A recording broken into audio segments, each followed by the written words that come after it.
I opened my phone again, checking for any word of a rescue. Still nothing. I'd been trapped in this zombie-infested city for 7 days now. 7 days ago, a meteor with a radius of 10 kilometers came hurtling toward the Azure Star.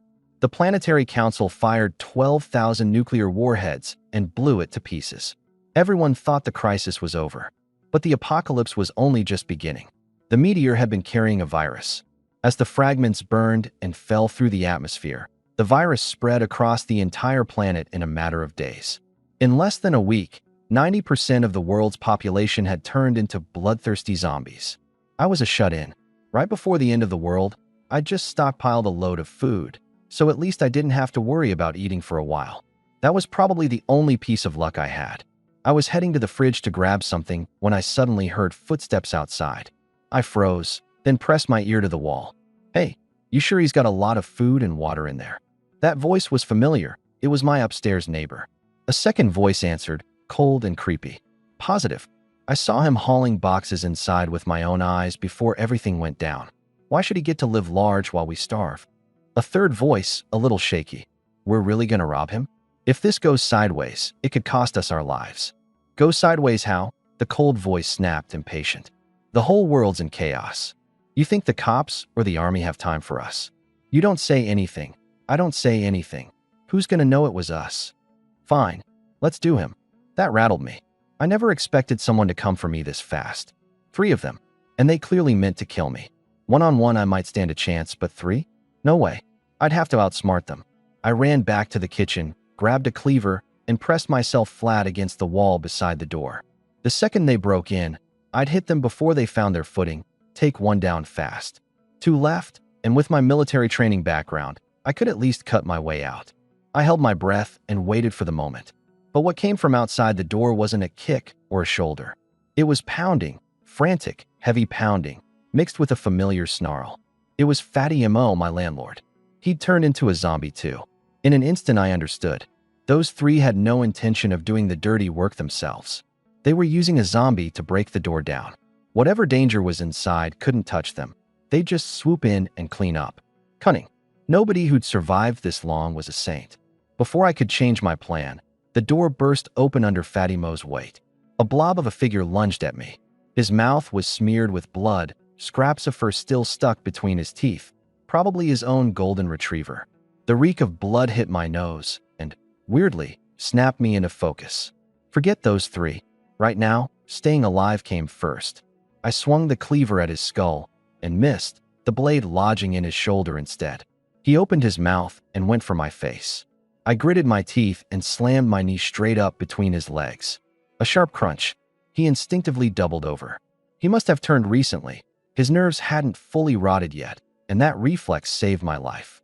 I seized the moment, shoved him off with both arms, yanked the cleaver free, and brought it down on his head. Once. Twice.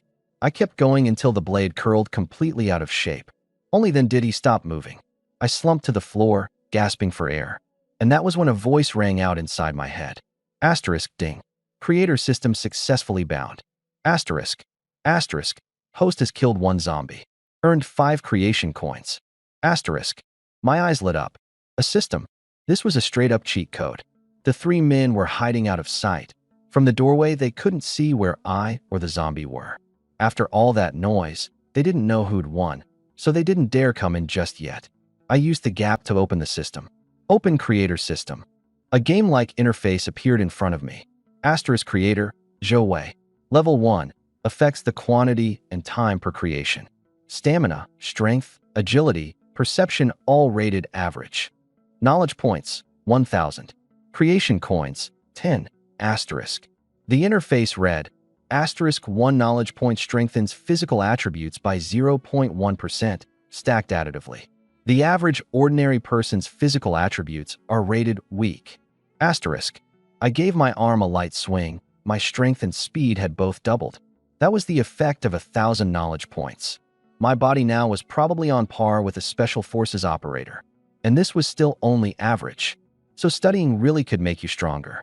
I'd never regretted slacking off so much. If I'd just hit the books a little harder back then, I'd be starting with 2,000 knowledge points right now. Besides the character screen, there were 3 more tabs: Creation, Blueprints, and Legion. The Creation tab was for manufacturing weapons and gear, but I needed a blueprint first. Blueprints could be bought from the system or input from humanity's own research. With a blueprint, I could create things out of thin air. It just took time. The higher my level and the more complex the blueprint, the longer it took. The Legion tab interested me even more.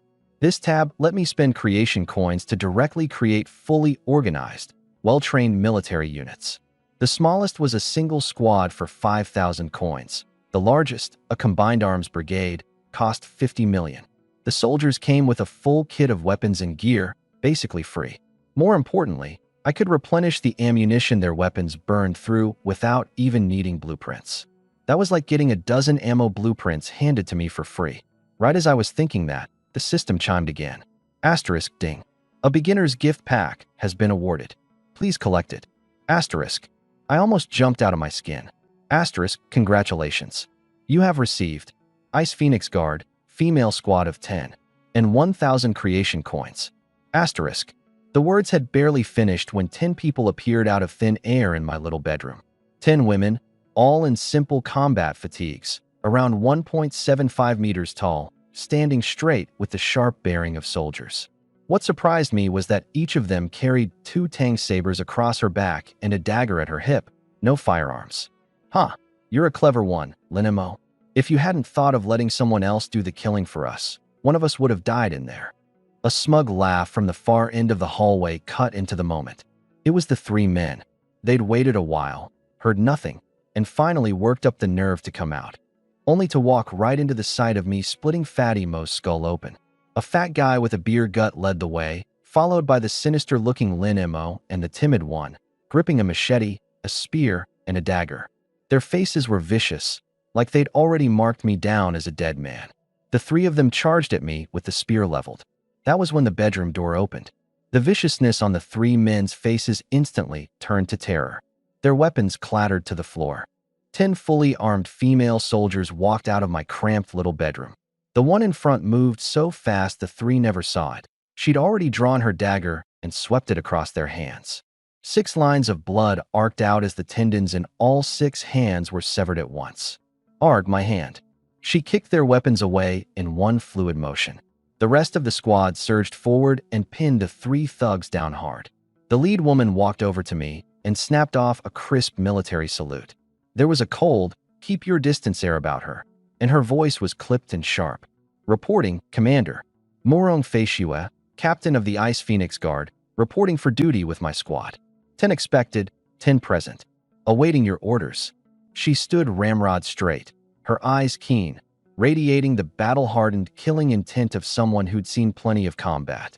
A capable Ice Queen beauty, that was my first impression of her. The other 9 stood just as straight, as if waiting for me to inspect them. I straightened my clothes to look a little more like a commander and spoke up.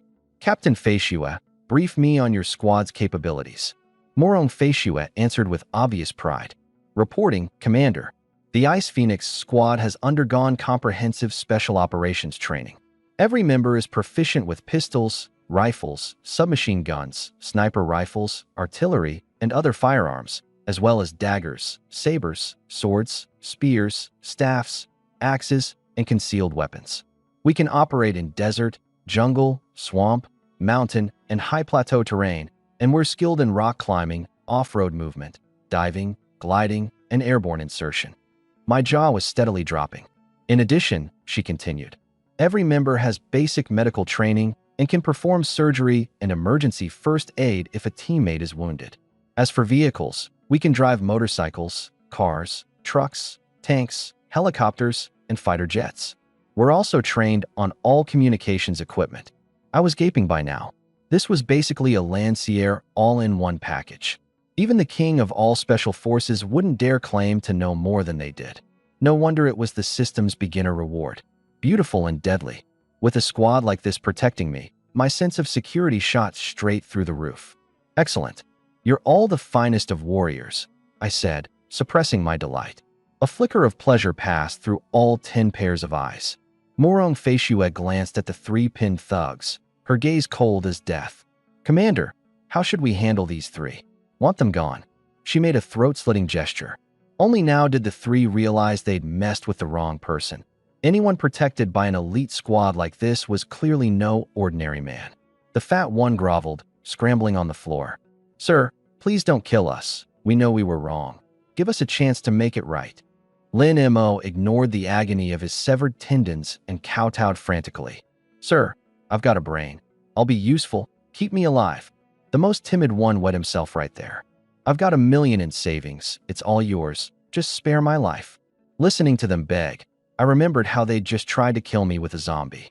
If I hadn't done military training, if my body weren't in decent shape, I'd already be a corpse right now. A cold edge crept into my eyes. I had to adapt to this dog-eat-dog apocalypse. "Give me the dagger." Morong Feishua handed it over without hesitation. The hilt still held her body heat. The blade was still wet with blood. I pushed down the fear of killing rising in my chest and walked toward the three of them, step by step. "No, you can't do this. I'll take you to a military tribunal. I'll haunt you from beyond the grave." Nobody paid their screams any mind. With their tendons cut, they were nothing but lambs for the slaughter.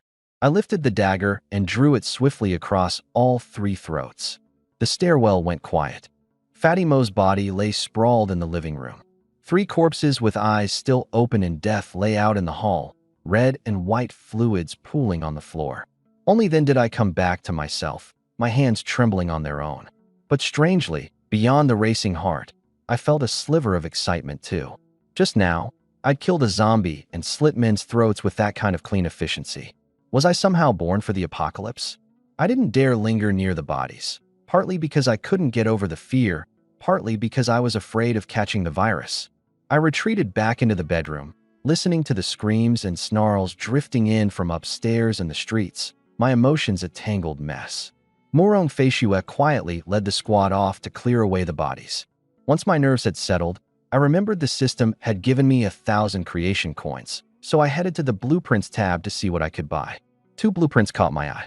One was for the QBZ 191 assault rifle plus matching ammunition, 500 coins, accurate out to 600 to 800 meters. The other was a Tier 1 combat suit, also 500 coins, helmet, jacket, pants, boots, and gloves all in one, with protection equivalent to 30 millimeters of steel plate, a 100-kilometer comm system built into the helmet, plus heat resistance, cold resistance, gas protection, and radiation shielding. The combat suit covered the entire body and offered strong protection against zombie bites. For a coward like me, it was a godsend. And the Ice Phoenix squad were each a one-woman army already. Kit them out with rifles and combat suits, and their combat power would climb another whole tier. I traded for both blueprints. Asterisk ding. You have mastered the knowledge of the QBZ 191 assault rifle and the Tier 1 combat suit. Knowledge point cap increased by 150. Asterisk. The instant I bought them, the structural schematics and operating principles of both pieces of gear poured straight into my brain. With this knowledge, even if the system left me someday, as long as I had tools and materials, I could build them myself. That was the most important wealth of all. Master the knowledge, and I could keep on living. I started using the system to manufacture gear. A rifle took 3 minutes, a combat suit, 5. In 88 minutes, I'd conjured 11 rifles and 11 combat suits out of thin air. Guns without bullets were no good, though. Ammo came 1 round per second, so I spent another hour, and the room gained 3,600 rounds. 2.5 hours later, my creation coins were nearly gone. It was a little disheartening. A single rifle blueprint cost 500, and planes and tanks ran 50 or 60,000 and up.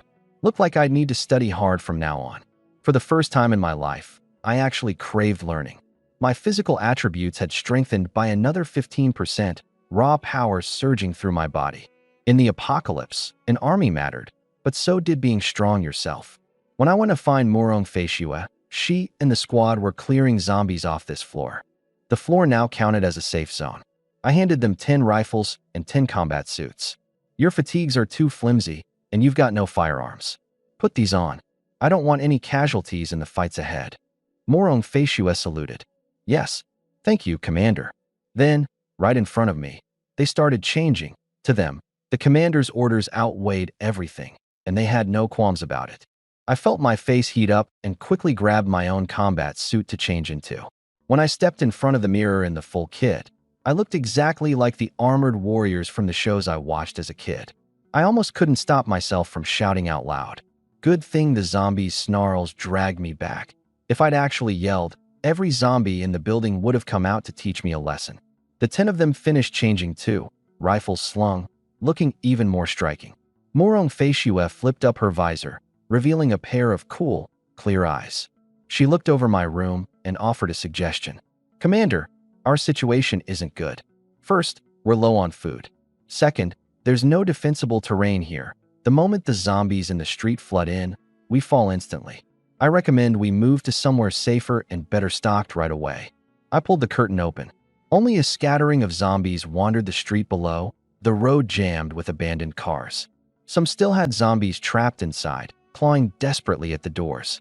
My gaze landed on the end of the street, a two-story shopping mall. Resources galore.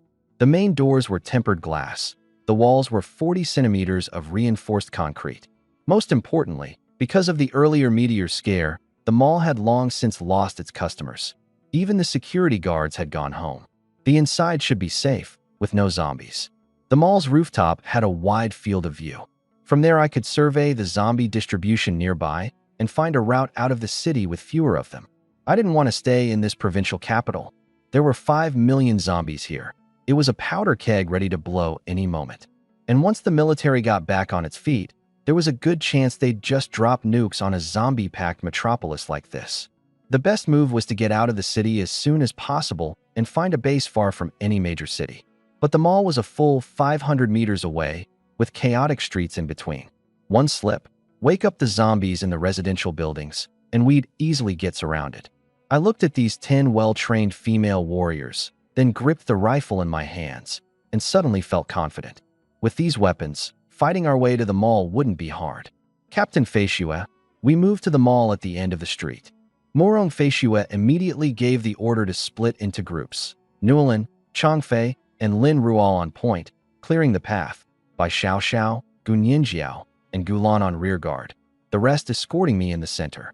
The 3 groups would stay within 30 meters of each other. Vice Captain Newlin stepped forward. She was the opposite of Morong Feishue in temperament, with a sultry face and a flirtatious look in her eyes. Every move she made was hard to look away from. Don't worry, Captain. I'll let these zombies taste what I can do. Then she shot me a wink. Morong Feishue's expression darkened a touch, and she gave a cold snort. Quit teasing the commander, or I'll have you relieved of duty. Newlin just laughed it off. Morong Feishue couldn't be bothered with her and went back to arranging the formation. Once the combat orders were issued, Morong Feishue turned and deferred to me. Reporting, Commander. The combat plan is set. Anything to add? When it came to commanding combat, I was basically a layman. I knew she was giving me face, so of course I wasn't going to interfere with her command. I thought for a second, then added one line. Nothing else. But if we run into any zombies that can't fight back anymore, leave them to me. I knew full well that to survive the apocalypse, I had to adapt fast. Killing zombies with my own hands would build my nerve. It was the quickest way to adjust my mindset. Plus, I wasn't sure whether zombies the squad killed would earn me creation coins. If they didn't, all the more reason to do it myself. To be safe, I'd leave the still mobile zombies alone for now. As commander, my safety affected the whole team. Anything risky, I wouldn't touch unless I absolutely had to. Once I'd fully gotten over the mental block, I'd practice on the lively ones. The squad began their orderly advance. Newlin's trio crept to the stairwell first. 2 members hugged the walls on either side, rifles raised and ready. Newlin took a deep breath and led the way down to scout. The instant she appeared, the zombies in the rooms below all turned to look at the same time. Most of them bore bite marks. One had half its face chewed off, exposing bloody bone. The second they saw the living, they rushed the stairwell at terrifying speed, roughly 15 meters per second. 3 in the left room, 2 on the right, 1 ahead. Ladies, let them taste what we're made of. Newlin called out the zombie positions in a heartbeat. The trio opened fire in covering formation. Rat-tat-tat. 7 gunshots. In under 3 seconds, all 7 zombies were headshot, brains and blood splattered down the hallway. What thrilled me was the creation coin counter ticking up, from 110 to 145. So zombies the squad killed counted for me too. The rifles had suppressors fitted, so the gunfire didn't draw any more zombies. Newland signaled to advance. The three of them moved back to back, covering each other in turns, hugging the walls and keeping their steps low. At every open door, they confirmed whether anything lurked inside, then sent it off to sleep with a bullet. The whole thing kept me on edge. I was terrified one little accident would cost us a member. In this apocalypse with no cure, getting wounded was the same as dying. But I'd underestimated them. In under a minute, the three had cleared a safe hallway with 0 hiccups. Not a single zombie got within 3 meters of them. "Commander, you can advance now," Morong Faishua said. I stepped out, escorted by her and 4 members in the dead center. Walking past the cleared rooms, looking at the precise bullet holes in each zombie's forehead, I felt both envious and impressed. When would I ever shoot like that? Once we reached the mall, I was going to practice hard. We stepped out of the residential building, and the street opened up before us. Cars of every kind clogged the road, many crumpled in collisions. 50 meters ahead, an overturned semi blocked the road completely. Newland's group kept pushing forward. Scattered zombies darted out from every direction through the maze of cars. Most were maimed, their movement hindered, and the cars in the way kept them from getting close. Counting the zombies roaming the street plus the ones trapped in cars pounding on the doors the moment they saw the living, I roughly tallied over 20. Facing zombies that outnumbered her 7 to 1, Newland stayed unbothered. These broken down things, 20 some of them put together, still aren't as tough as the commander, Newland quipped.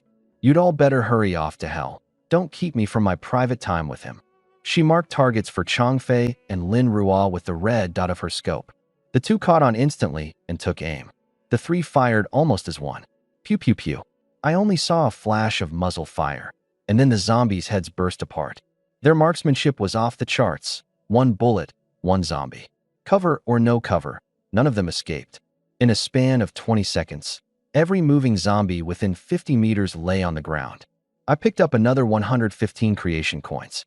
Newland's trio swapped in fresh magazines and started checking the cars one by one, making sure no zombie slipped through the net. Miss even one, and it could be a deadly threat to me. Soon my helmet comm crackled to life with Newland's voice. Reporting, "Commander, we found a zombie wedged in a car door. This one's especially stubborn, keeps head-butting the window. We humbly request the commander come to the scene and demonstrate the proper way to deal with this type of zombie." I couldn't help laughing. Demonstrate my foot. This was clearly her looking out for my pride. A commander running off to kill an unarmed zombie would be a little embarrassing. Newland really was a sly one. I looked up and saw her in the car maze, smiling and waving me over. For safety's sake, Morong Faishua still pressed her. "Is the area secure? Any risk of the zombie breaking loose?" Knowing I hadn't fully adapted to the apocalypse, Newland had prepared in advance. "Don't worry, Captain. The zombies all around are cleared. Before the commander arrives, we've already severed its limbs and smashed its teeth. I guarantee the commander completes his demonstration safely." The corner of my mouth twitched. Was babysitting really necessary to that degree? Still, being looked after like this did feel pretty nice. Escorted by Murong Faishue and the others, I walked to the car and glanced inside, and almost felt sorry for the zombie. Its teeth had been knocked out, its hands and feet hacked off. From the blood-stained Tang saber in Newland's hand, she'd clearly done it herself. Sticking to humanitarian principles, I pressed the muzzle to its forehead and pulled the trigger. Phew, one shot ended its existence. Watching the brain splatter, I realized my tolerance had grown a lot. Before, even if I didn't throw up, I'd have gone white in the face from the nausea. Now I only felt a little queasy. Could it be the system's enhancement? Looked like the system strengthened more than just my body. It strengthened my mind too. I put on a serious face. From now on, when you run into stubborn zombies like this, just send a bullet. Newland jumped right in. The commander's hands-on teaching has been deeply enlightening. We'll keep your guidance in mind from now on. The other women chimed in. They're acting worthy of an award show. I knew full well they were playing me, but my vanity still got a little satisfied. I finally understood why so many bosses, knowing their subordinates were sucking up, still enjoyed every second of it. The mood was about right. I glanced at the mall a few hundred meters off and cleared my throat to break it up. Ahem. Demonstration's over. Let's keep moving to the mall. Morong Feishua swept her gaze over the team. Maintain combat formation. Advance. The team carefully pushed 300 meters, leaving only 200 to the mall. We'd killed over 100 zombies along the way, burned 150 rounds, and my creation coins had broken 600, reaching 625. At this rate, 10 more minutes, and we'd arrive safely. But trouble came anyway. With 200 meters to go, 3 heads poked out from a 5th-floor balcony on a residential building to our right. 2 burly men and 1 thin woman.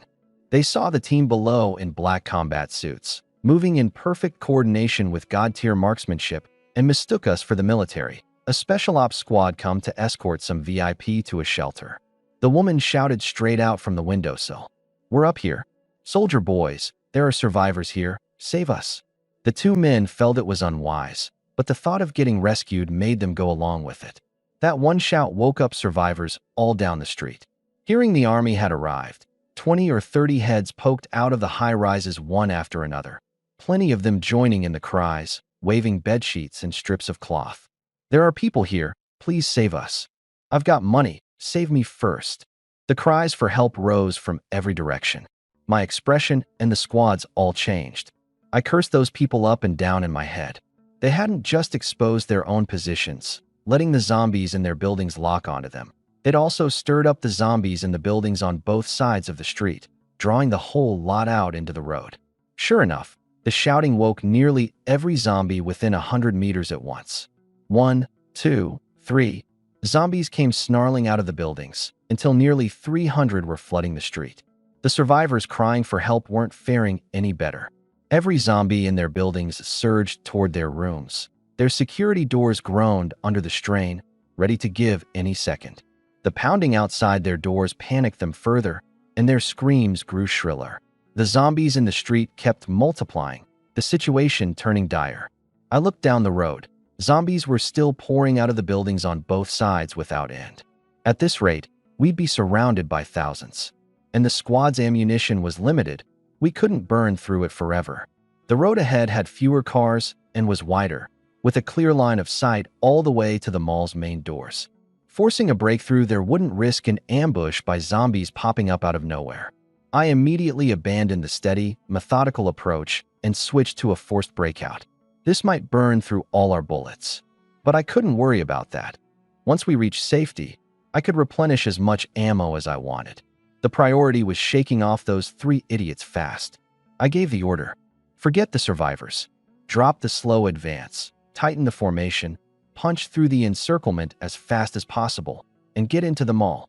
I knew my marksmanship was garbage. Using a rifle would just waste bullets. So I traded Morong Feishua for one of her Tang sabers and gave her my share of ammo. Bullets were only worth their full value in their hands. With my enhanced body and this saber, ordinary zombies couldn't get near me. Morong Feishua instantly adjusted the formation. "Everyone, rally on Newlin. Newlin, lead the breakout. Open the path forward. Bai Xiao Xiao on rear guard. The rest, hit both flanks. Don't let the corridor close back up. Commander, stay close to us and protect yourself." The team contracted fast, no more than 3 meters between members, steady and orderly, breaking toward the mall. Newlin's trio wore grim expressions.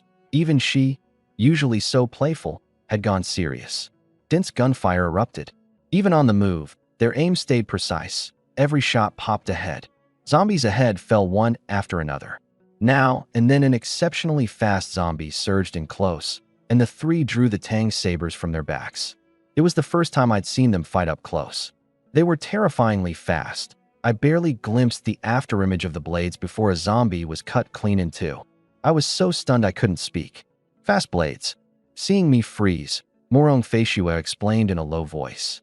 "Each of us can burst to 100 meters per second, with over a ton of force in a single arm." I turned to look at her. 1 ton in a single arm, adding in her waist and legs. Didn't that mean she could lift 4 or 5 tons? Burst speed of 100 meters per second. That was already beyond the realm of the human. So these women were each a monster. By the system's rating, they were at least strong, maybe even extremely strong. The system's beginner perk was no joke. "Badass," I said sincerely. After learning how absurdly strong they were, I even briefly entertained the idea of skipping the breakout and just slaughtering everything in sight. But I quickly dropped it. A sudden crisis splashed cold water on me. On a second-floor balcony 15 meters ahead stood a pet dog. Once a gentle little thing, the dog now had bloodshot eyes and blood at the corners of its mouth. Its owner had most likely become its meal. Spotting us, a bloodthirsty excitement flashed in its eyes, but it didn't rush down right away. Instead, it hid behind a curtain, watching us in secret. It was picking the soft target. Obviously, it had set its sights on me. By instinct, it judged me the weakest of the 11 and the one being protected. Take me out, and it would devastate the whole team's morale and tear open a gap. As I passed below it, it struck. It crashed through the second-floor railing like a cannonball, jaws wide, lunging at me, teeth glinting cold in the sunlight. And at that moment, everyone's attention was on the larger humanoid zombies. No one noticed this little dog, knee-high at most, harmless to man and beast before the apocalypse. Morong had just sniped a zombie 10 meters off. By the time she sensed it, the dog had already dropped too close for her to swing her rifle around. "Commander, above you." I felt a chill over my head. My survival instinct kicked in again. In almost the same instant, I jerked the Tang saber upright and stabbed straight up, and this time the system's enhancement kicked in. The whole motion was unbelievably fast, like I'd done it in 1/100th of a second. Squelch. The blade sank into flesh, and a violent jolt ran up my arm. The saber pierced in through the dog's mouth and out the back. Its body slammed into me like a dud shell. I staggered back several steps, hands shaking. What terrifying force, no less than a grown man dropping from a 100-meter building. I couldn't believe a dog that small held that much explosive power inside. Thankfully, a pair of gentle but firm hands braced my back and, like a Tai Chi move, deftly dispersed the impact. It was Murong. Her face was full of self-reproach. "Commander, are you all right?" I gave the saber a hard swing and flung the impaled dog off in 2 halves. I checked myself over. The combat suit had absorbed more than 80% of the force. You get what you pay for. 500 creation coins well spent. Without this gear, that one hit alone would have crippled both my hands. "I'm fine," I said, shaking my head. Murong let out a breath, then couldn't help praising me. "The commander's incredible. In a situation like that, even I couldn't react in time, yet you took it down in a single strike. Beautiful sword work." As she spoke, she casually swung her saber and cut down a zombie that had drawn close. So fast, I couldn't even follow the blade's path. The zombie was decapitated, and the roof of a nearby car was sheared off clean along with it. My mouth twitched. That praise sounded a little off, like a master swordsman applauding a kid flailing a blade around. But seeing how earnest she was, I knew she meant it. In that situation, she really hadn't reacted in time. Being praised by a master like her, I still felt a little smug. Of course, I knew the truth. It was pure instinct, a blind cat stumbling onto a dead mouse. I'd have to find a chance to properly learn the blade from her. In the apocalypse, any edge was a chance to stay alive. After learning every one of them was a super soldier, whatever fire I'd had to go on a rampage got doused by this one dog. A single zombie dog had made things this hairy. If something more numerous and nastier showed up, the results would be unthinkable. Better to keep my own neck intact. I'd always lived by one apocalypse rule: know your place. If you're weak, admit it. Acting tough only gets you and everyone else killed. The fighting continued. The dense pack of zombies ahead gradually thinned, and the path forward opened. Murong covered me as I followed quickly, watching the buildings on both sides. The earlier lesson had made her more cautious. She stayed less than a meter from me. At that distance, no matter what happened, she could save me first. Every time she raised her rifle, the zombies near me got headshot instantly. When one occasionally leaped down from above to land around me, she swung her saber.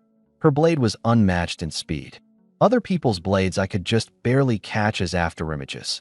Hers I couldn't even see. Only the endless stream of decapitated zombies marked where it had been.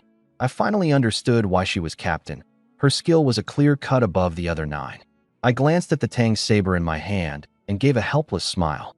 In my hands, this thing was useless. Still, being sheltered by someone this strong felt damn good. Under the squad's overwhelming firepower, the zombies in the buildings on both sides couldn't even make it out the doors. The moment one poked its head out, it ate a bullet. In under 5 minutes, the street was carpeted with zombie corpses, and we'd broken through over 100 meters. In the residential buildings, the survivors who'd been so full of hope watched our backs recede, their eyes shifting from expectation to resentment, their cries for help turning to curses. Why won't you save us? Selfish bastards, you only save the rich and powerful. Some even hurled things in the direction we were leaving. Listening to the curses, Murong Feishue's face was cold as frost. If those few hadn't started shouting, we'd never have ended up in danger. A scene like this was nothing to them, but they dragged me into harm's way, and that she couldn't forgive. I'd originally planned to come back and save them once the team grew stronger. Now I changed my mind. Sure enough, the rooms whose occupants cursed the loudest fared the worst, drawing the most zombies. Their security doors couldn't hold and were battered open one by one. Hundreds of zombies flooded inside. The curses instantly became piercing screams. Those whose doors hadn't been breached were sealed incompletely, left to starve or die of thirst. The 11 of us reached the mall entrance without incident. The rear members kept suppressing the pursuing zombies. Morong Feishua knew her squad inside and out, knew exactly who to call up for what. Newlin, time for your specialty. Newlin eyed the locked glass doors and snapped her fingers with confidence. She pulled out a thin wire from who knows where and worked at the lock cylinder for a few seconds. Click. The door opened. She bent into an exaggerated bow, pleased with herself. Please enter, Commander. I rolled my eyes at her. Morong Feishua glared too. Watch what you say. Newlin didn't take it to heart. Morong Feishua led the way in, checked, and confirmed it was safe, then spoke. Commander, it's secure inside. You can enter. I walked in, the others covering as they filed in behind me in order. Newlin carefully shut the main doors, and several of the women heaved a few multi-ton shelving units over to barricade the entrance. The pursuing zombies were locked out, pounding the doors with their heads and hands. We hid in a blind corner and held our breath. After a while, the noise outside died down. Only then did I let out a sigh of relief. Safe, for now. After the high-intensity fight, even the soldiers wore a trace of fatigue, their taut nerves finally loosening. But Morong Feishua didn't drop her guard. She kept giving orders. 2 to watch the main doors, the rest in pairs to sweep the whole building and shut every window. She and Newlin on close protection for me. I looked them all over. 2 floors, each over 8 meters high, with 2 staircases up and down. The first floor had a security office whose monitors could see the entire mall inside and out. Across from it was a clinic with a treatment bed and supplies. The shelves were packed with daily goods, sporting equipment, all kinds of food, brand-name backpacks. This place was perfect for a temporary stronghold. By my rough estimate, the food here could feed a few hundred people for over a month. The walls were 40 centimeters of reinforced concrete, with only the main doors and 2 rear exits. Hold those, and we were safe. Even if the first floor fell, we could hold the 2 staircases as choke points. Upstairs there were several lavishly decorated rooms, the owners' and managers' offices, plus a staff break area that could hold 40 or 50 people. The second floor had a one-way staircase straight to the roof, and from the roof you could take in all the surrounding streets at a glance. I didn't join the sweep. As commander, I had to remember my role, set the big direction, leave the specialized work to the specialists. When it came to clearing a building, I was no match for these special ops soldiers. I'd only create blind spots.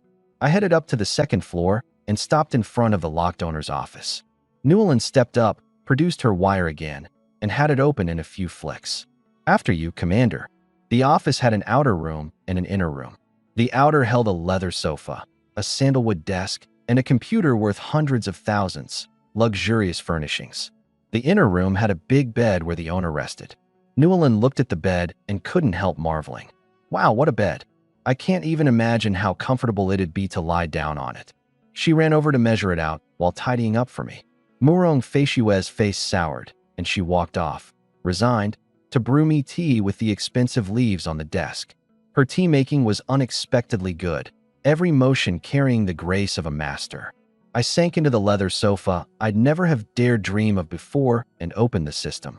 I'd killed plenty of zombies on the breakout, and my balance now stood at 1,600 creation coins. A plan was forming in my mind. First, quietly build up by killing zombies. Once I'd saved 5,000 coins, summon an elite infantry squad, fight my way out of the city, Find a place that was easy to defend and hard to attack for a base. Then grow step by step and reclaim the land the zombies had taken. I remembered an infantry squad came with an infantry fighting vehicle. With that, between its weight and its cannon, I could plow straight through jammed-up roads. As for where to put the base, I opened the computer on the desk. My phone had died earlier, so this was my only way to check the local terrain and the state of the country. It booted quickly. The network still worked. There was just a power-on password. Morong Feishu brought over the brewed tea and set it down gently behind me. "Commander, your tea." I thanked her. I still on the computer. She read my need and stepped up. "Reporting, Commander. I can crack the password." I was a little surprised. These women really were jacks of all trades. Newlin was a master at lockpicking, and Feishuan knew hacking too. I gave up my seat. She sat down, fingers a blur on the keyboard, and stood up again in under 20 seconds. "Commander, the password's cracked." I sat back down and checked the domestic news first, only to be disappointed. There was nothing of value online, and no member of the royal family had come forward to announce rescue measures. I checked the account of Princess Long Qingcheng, whom I used to follow. She was the Longxia Emperor's most beloved daughter and the empire's only princess, hailed as the most beautiful woman in 5,000 years. She also had a nickname, the Mud Princess. Whenever disaster struck, she'd show up at the front lines, working alongside the soldiers in relief efforts, caked in mud, without a trace of royal arrogance. If the royal family had any word on the apocalypse, she'd be the first to speak up. Yet her account, too, had gone unusually silent. Not hard to guess. Her situation was probably grim as well. Maybe she was trapped. Maybe she'd already turned. The big forums did have plenty of survivors posting, mostly crying for help or cheering each other on and sharing survival tips of dubious reliability. Useful information was scarce. I switched to studying the province's terrain map, and my eyes were quickly drawn to one place. The Wu River Peninsula, 100 kilometers from this city. The Wu River was a famous great river of the Longxia Empire, 50 kilometers wide at its widest point. The Wu River Peninsula sat right at that widest stretch, water on three sides, shaped like a funnel, connected to the mainland by a single narrow neck just 300 meters wide. The peninsula itself wasn't small. 8 kilometers north to south, 7 east to west, a well-known tourist resort. Because of the earlier meteor scare, there were few tourists on the peninsula, which meant few zombies and easy clearing. The land was fertile, developed. It could support 30 or 40,000 people. The water on three sides guarded against zombies, and the narrow neck connecting it to land meant a small force could hold off a massive horde. What I valued most, the Wu River led to the sea. Once I could summon a navy down the line, this could serve as an inland base. And only 50 kilometers from the peninsula sat the province's well-known heavy industry park county. Reclaim it, and I could restart industry. With the destination settled, I started up the printer and printed out the complete map. In the apocalypse, the network could go down at any moment, and a paper map became a vital strategic resource. I also downloaded a mountain of books and papers on physics, chemistry, biology, math, and astronomy. These weren't just a way for me to raise my knowledge points. They were treasures for carrying human civilization forward. Only after shutting down the computer did I finally pick up the tea Morong Feishu I had brewed and take a leisurely sip. Good tea. A flicker of secret delight crossed her cool eyes. By then Newlin had finished tidying the inner room. "Commander, the room's ready. Get some rest." Listening to the zombies howling outside, I didn't forget I was living in the apocalypse and gave an order. "Relay this to everyone. While resting, keep your weapon on you and your armor on. Unless absolutely necessary, no showering." When the women heard the no showering rule, they all pouted. Everything else they could accept, but that one was cruel to women who loved looking their best. Morong Feishu dragged Newlin off to pass the orders along and do another sweep. The squad was thorough, every window shut and reinforced. Every gap a person or animal could squeeze through barricaded with shelving. After they left, I rested a while and started planning the work before our move. Arrange vehicles and fuel, pack up this whole room of books and the computer, scout the route, finalize the plan. There was still a lot to do. Toward evening, Morong Feishu knocked. "Commander, dinner." I opened the door. She'd folded back the helmet's face shield. Beneath the helmet was a cool, proud, capable face. She looked cold, but the more time we spent together, the warmer she turned out to be, maybe only with me. She carried a carton of milk and 2 cans. Commander, to deal with the apocalypse, Newland and I discussed it and decided to ration the daily food and water. Tonight, everyone gets 1 milk and 1 can, 1 bottle of water per person per day. You're a man and eat more, so you get 2 cans. She held up a meat can and a vegetable can. Do you want all meat, all veggie, or one of each? I rolled my eyes internally. This was special treatment. No need to ration, I said, shaking my head. Let everyone eat their fill. Don't forget your commander is a creator. Once I learn food blueprints, we'll have as much as we want. Morong Feishua paused, her face softening further. She handed me a carton of milk and a can of meat, then asked, do you want to eat in your room or with the squad? With the squad, I decided after a beat. Strength in numbers felt safer, and it was a chance to get to know them. On the way to the break area, I asked about the supplies. Morong Feishua answered fluently. Over 3 tons of frozen meat, 6 or 7 tons of fruits and vegetables, plus loads of crackers, canned food, and instant noodles. Enough to feed the squad for 3 months. Over 10 tons of bottled water. There's also medicine, climbing and diving gear, tents, lighting equipment, and so on. The warehouse even has a diesel generator with plenty of diesel stocked, so we can have power during outages. The weight lifted off my chest. With all this, I could use the mall as a temporary base, slowly clear the surroundings, and grow. At the break area, the women were huddled together furtively, each holding a bottle of perfume, chattering away. Newland gave a spritz, scent spreading. So nice, it's like standing in a field of flowers. I'll wear this, guaranteed to keep the commander's eyes glued to me. Changfei pulled out another bottle, her personality all easygoing bluntness. I think the commander would like this one more. Bai Xiaoxiao produced one too. Chanel's not bad either. Lots of girls love it. The commander's sure to like it. The perfumes were all unsold mall stock, now spoils of war. Even Murong Feishue's curiosity was piqued. She leaned close to my ear and asked softly, which one do you like, Commander? A fresh, distinctly girlish scent slipped into my nose. I answered mysteriously, a young woman's natural scent. She froze for a second, her face flushing faintly. She cleared her throat and let the women know I'd arrived. Newland held out her perfumed hand toward me. Commander, does this maiden smell sweet? My blood rushed at her teasing, and I quickly changed the subject. Dinner. Everyone, sit down and eat. Soft laughter rippled through the room. The mood instantly warmed, and without realizing it, my bond with them drew closer. Clang. A sharp sound cut everyone off. Morong Feishua shielded me behind her in an instant and urgently raised the team at the doors and on the roof. Lili, Xiao Qingwe, anything strange where you are? The comms replied. Captain, all clear at the doors. Roof's clear. I pricked up my ears to find the source. Clang. Another one, like something dropping from a height onto metal piping, close to us. Then a grating screech of claws on metal. I instinctively looked up at the ventilation duct overhead, and my scalp went numb. Behind the grill, a pair of green, glowing eyes. It's in the ventilation duct. The words had barely left my mouth when sharp claws sliced through the metal bars of the grill, and a black shape dropped from above, so fast no one caught what it was. Squad member Lin Rua was knocked down. She rolled, trying to break free.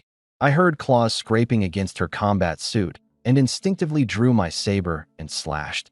The blade scraped across a patch of flesh, dragging out a streak of green blood. I startled myself. I'd pulled off a strike that fast. I'd clearly underestimated my enhanced strength. The creature flinched in pain and leaped away like black lightning, darting up the shelves. It was fast and small. I still couldn't make it out. Morong Feishue was quicker than me. She'd already racked her rifle. Rat-tat-tat. A burst chased the black shape, but it wove nimbly between the shelves and dodged every round. Lin Rua got up, still shaken, staring at the claw marks across the chest of her combat suit, cold sweat beading. Good thing she had the tier 1 suit. Without it, that swipe would have drawn blood. Seeing the bullets losing effectiveness between the shelves, Morong Feishue's eyes went cold. She drew her dagger and gave chase. Newland, protect the commander. She'd already shot off before her voice even reached us. I was stunned. Wasn't that faster than the speed of sound? The other members didn't bat an eye. After all, That was their captain. I walked over to where my saber had cut and picked up a few strands of fur. It's cat fur. It clicked. No wonder it was that fast. It was a cat, a mutated zombie cat strengthened by the virus. A cat's body was soft enough to squeeze through gaps several times smaller than itself, which was how it got in through the duct. Judging by those razor claws, it had likely cut open the grill itself. This was a wake-up call. In the apocalypse, mutated animals might be more dangerous than mutated humans. I had to pick up the pace of getting stronger. Lin Ruo came over to me, hesitated, then thanked me quietly. "Thank you, Commander." That one strike really had cut short the creature's follow-up attack on her. "Protecting every member is my duty," I said, shaking my head. "If our positions were reversed, you'd save me too." Newland looked up at the severed duct and gave orders to Changfei and Bai Xiao. "Go check all the ventilation ducts and block the entrances with something sturdier. What just happened can't happen again." She was still a little shaken. If that had been something more aggressive than a zombie cat, the squad might already be down a member. Meanwhile, Morong Feishue was putting on a stunning display. She wove nimbly through the shelves, faster even than the agile zombie cat. In a blink, she'd cut off its escape route. The zombie cat panicked and tried to slip into a gap between shelves. Morong Feishue, face cold, hurled her dagger just before it vanished. The dagger traced a straight line and punched through its skull at supersonic speed. Thunk! The dagger's massive force pinned it to the shelf, the whole row of goods rocking for a good few seconds. The thing was tenacious. Even skewered, it bared its fangs and clawed, trying to scare her off. Morong Feishue lowered her visor, made sure the blood wouldn't touch her skin, then reached out, gripped its head, and squeezed lightly. Green juice splattered across the shelf. In her hand was a green crystal the size of a fingernail, unnaturally hard. The crystal's hardness rivaled specialty titanium alloy. Even gripping it hard, she could only press a few cracks into it. She didn't know what it was, but she understood it was probably the reason the zombie cat had grown so powerful. She carried the corpse back to the break area. Seeing her unharmed, the weight lifted off my chest. The mutated zombie cat had given a whopping 50 creation coins. By the system's rating, one zombie cat's combat power was worth at least 10 ordinary zombies. "Feishue, you're not hurt." "I'm fine." She sealed the corpse in plastic wrap, her instinct telling her this thing could yield unexpected intel. Then she handed it to Gu Nianjiao, the squad's most skilled medic. Nianjiao dissected in the clinic. "Mind your protective gear. I believe it can tell us something about the virus." Gu Nianjiao nodded solemnly and went straight to the clinic. Only then did Morong Feishue lay the green crystal out in front of me. "Commander, I found this in its head." My interest spiked. By the logic of a lot of novels, this thing could probably turn a person into a superpowered esper. The system had shown up. Espers wouldn't be that strange, right? Of course, I didn't dare just try it. If it was the virus's source material, swallowing it might turn me into a zombie on the spot. I asked the system directly. "Scan and analyze its true nature." The system's mechanical voice rang out. "Scan complete. This substance is an energy sugar core produced by photosynthesis. It contains immense energy and serves as the energy source for mutated zombies. Ordinary zombies do not have it. If the human body absorbs it, the body will be infected and irreversibly turn into a zombie. The probability of becoming an esper by ingesting it is 0. The probability of turning into a zombie is 100%. However, it can be used as a battery for energy weapons. The energy contained in this single piece is equivalent to 1,000 kilowatt-hours. My anticipation evaporated in an instant. Espers really were just a fantasy. But after the letdown, a new idea formed. It could power energy weapons. The system's blueprints included plenty of those. Laser rifles, laser cannons, electromagnetic pulse weapons, all priced at over 10,000 coins to unlock. I couldn't afford them now, but someday I would. Energy consumption had always been the bottleneck for those weapons, and these crystals could ease the problem. Then a pang of regret hit me. That zombie dog earlier probably had one inside it too, and I'd missed it. Feishue, well done.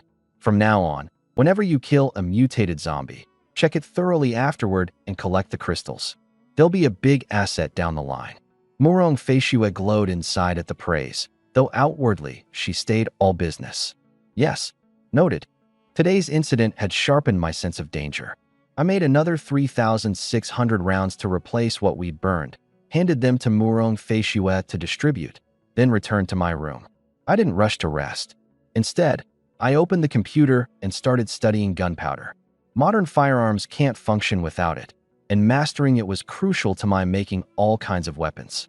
Gunpowder is mainly composed of saltpeter, charcoal, and sulfur. Saltpeter supplies oxygen. Charcoal is the fuel. Sulfur aids combustion. The ratio and mixing method are critical, the most classic being 1 part sulfur, 2 parts saltpeter, 3 parts charcoal. After 3 hours, I'd finally grasped the basic principles of gunpowder. By then it was 10 at night. Ding! Gunpowder blueprint successfully recorded. Knowledge points raised by 30, now at 1,180. You can now manufacture gunpowder directly with knowledge points. I opened the Blueprints tab and found the gunpowder blueprint in the recorded section. Production time 10 minutes per kilogram. It was still early, so I spent half an hour making 3 kilograms of gunpowder in reserve, then got ready for bed. Just then, Murong Feishue and Newlin walked in. Newlin stood watch on the outer room sofa, while Murong Feishue followed me into the inner room and laid down on the bed. I was floored. "Feishue, what are you doing?" She looked a little embarrassed and said nothing. Newlin laughed sweetly from outside. "Did the commander forget? The Ice Phoenix squad's duty is close personal protection. The captain and I worked it out. She protects in the inner room for the first half of the night, and I take over for the second." Murong Feishue's voice was as thin as a mosquito's. "Don't worry, Commander. This is purely close protection. I won't overstep. You said it yourself. Armor on, weapon in hand while resting." My mouth twitched, but I let it go and just lay down on the bed with her. We both had our combat suits on anyway, and in this dangerous apocalypse, it was safer this way. Neither of them had any other intentions, and they fell asleep quickly. I only slept lightly. In the second half of the night, when Murong Feishue got up and Newlin slipped under the covers, I sensed it. Newlin was bolder than Murong Feishue and just wrapped her arms right around me. Good thing we both wore combat suits, or I'd have had a rough night. Meanwhile, on the outskirts of Yang City in the southwest province, a helicopter racing toward Yang City was suddenly struck in the tail by a fireball that erupted from the ground. It lost balance and began to fall.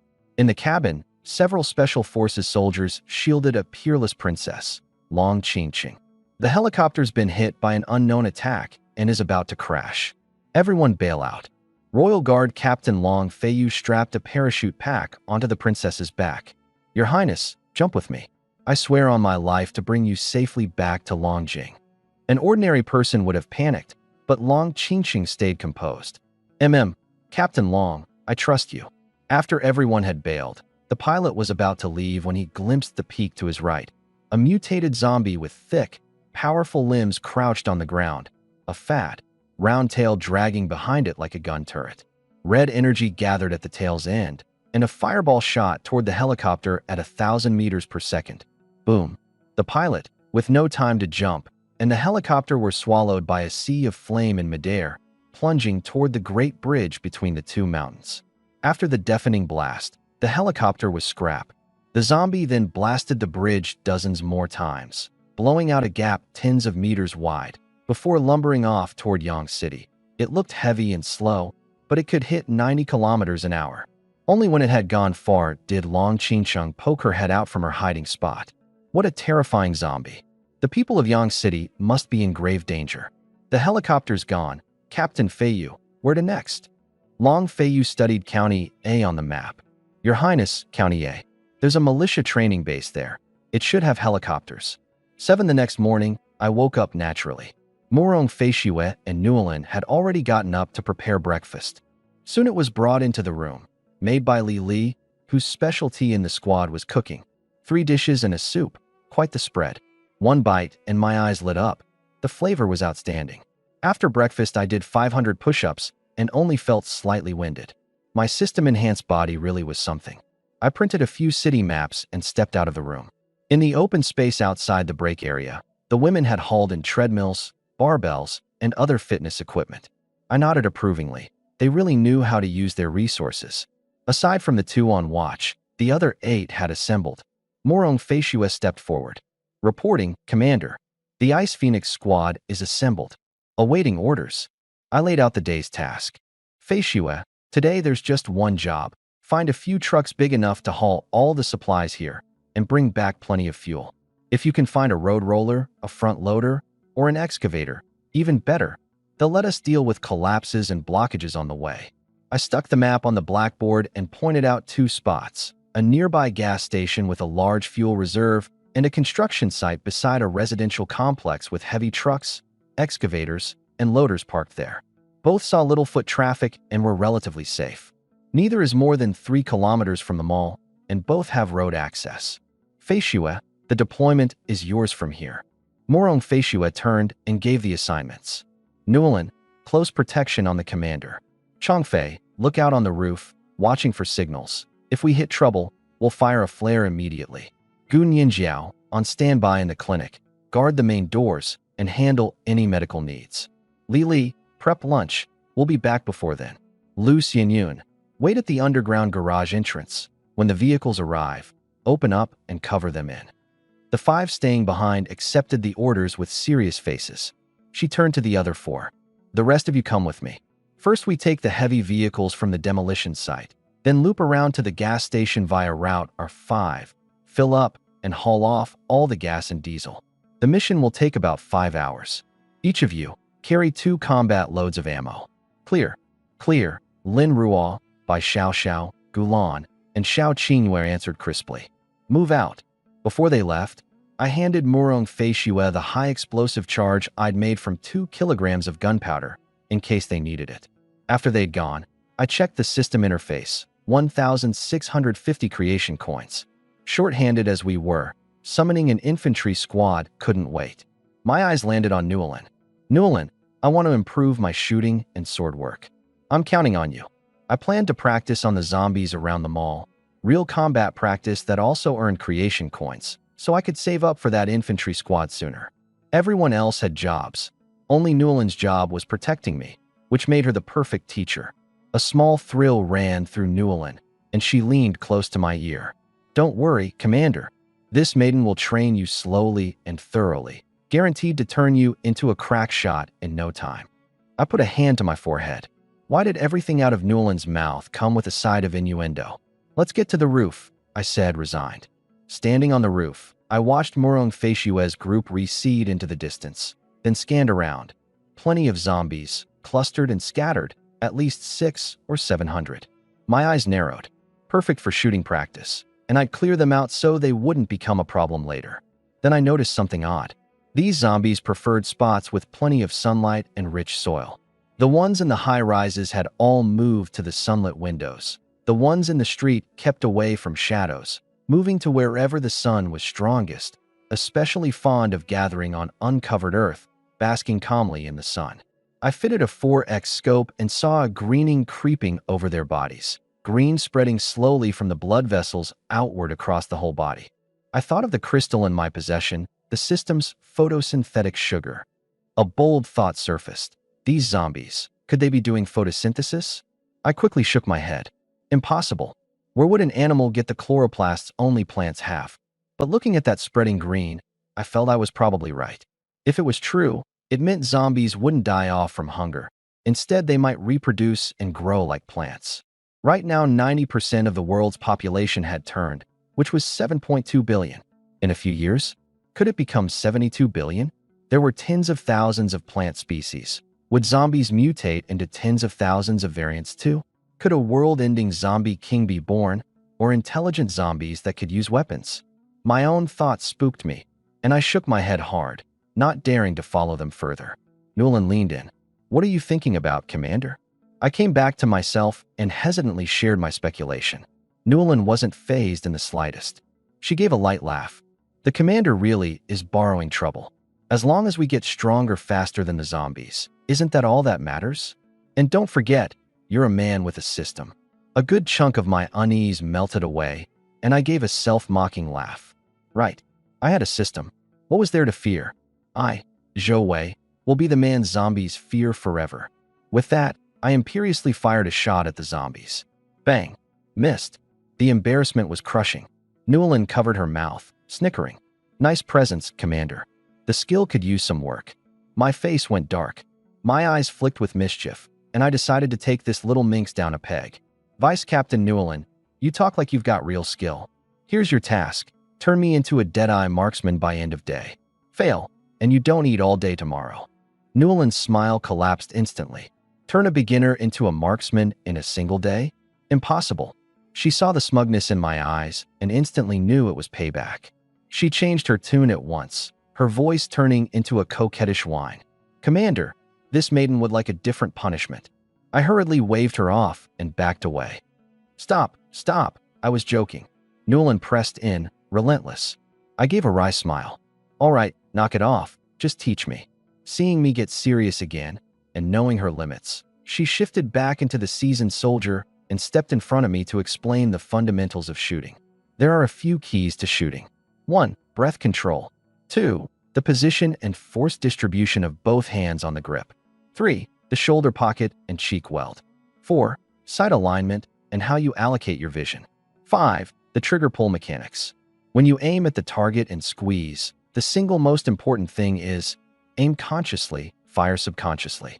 It's hard to put into words, but with enough practice you'll reach the point of becoming one with the weapon. I was surprised. So a simple thing like shooting had this much to it. No wonder becoming a marksman was hard. As she talked, she adjusted my grip, then guided my finger to squeeze the trigger. The bullet whistled out and struck a zombie square in the forehead. The recoil bumped my back into her. She let go, her face slightly red, and cleared her throat. Now practice on your own. Take a shot yourself. Turning the fundamentals over in my mind, I aimed at a frail zombie 200 meters off, a girl who'd been no more than 15 before she turned, who should have been in the springtime of her life and was now neither human nor ghost. Out of mercy, I decided to set her free. I gently squeezed the trigger. Pew! The bullet shot out at 735 meters per second and struck her forehead 0.3 of a second later. Green blood sprayed, and she dropped. The zombies around her looked about in confusion, found no attacker, and went back to basking in the sun. A headshot from 200 meters right after learning, I was full of joy. The kill earned me 5 creation coins, money I'd made with my own hands. The meaning was completely different from the squad's kills. Nolan was surprised too. The commander's amazing. That's some result for a first shot. The corner of my mouth lifted. I'd finally gotten to show off in front of her once. Of course, I knew the real reason was that the rifle was just that good, built for precision shooting, easy for even a beginner to pick up fast. Ding! Shooting technique mastered. Knowledge points raised by 30, now at 1,190. My eyes lit up. I hadn't expected this to raise knowledge points too. Looked like I should learn the blade from Feishua down the line, gain combat power and knowledge points both. I looked out at the 600 or 700 zombies outside the mall and decided to practice while wiping them all out. A tidy little income, and for a broke man like me right now, every bit of money was precious. Newland, with me, let's drop every zombie in sight. Yes, Commander. By my rough math, clearing them all would net 3,000 to 3,500 creation coins. Add the 1,650 on hand plus the take from the 5 out on the run, and I could summon an elite infantry squad today. With the suppressors, the gunfire was barely audible and drew no zombie attention. I could nearly land a headshot every 3 shots, my growth fast enough to quietly impress even Newland. Her shooting far outclassed mine, nearly 1 head every 3 seconds. We shot all morning. 3 hours later, the zombies within 500 meters of the mall were almost entirely cleared. During that time, I also made 10,800 rounds. The perk of having a creation system was that ammo could be replenished anytime. The final tally was Newland 9, me 1.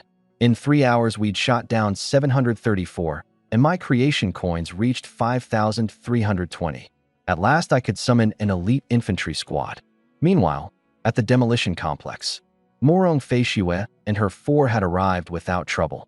The place was littered with the wreckage of collapsed buildings, and they hadn't met a single zombie. A shut-down demolition zone didn't get many visitors.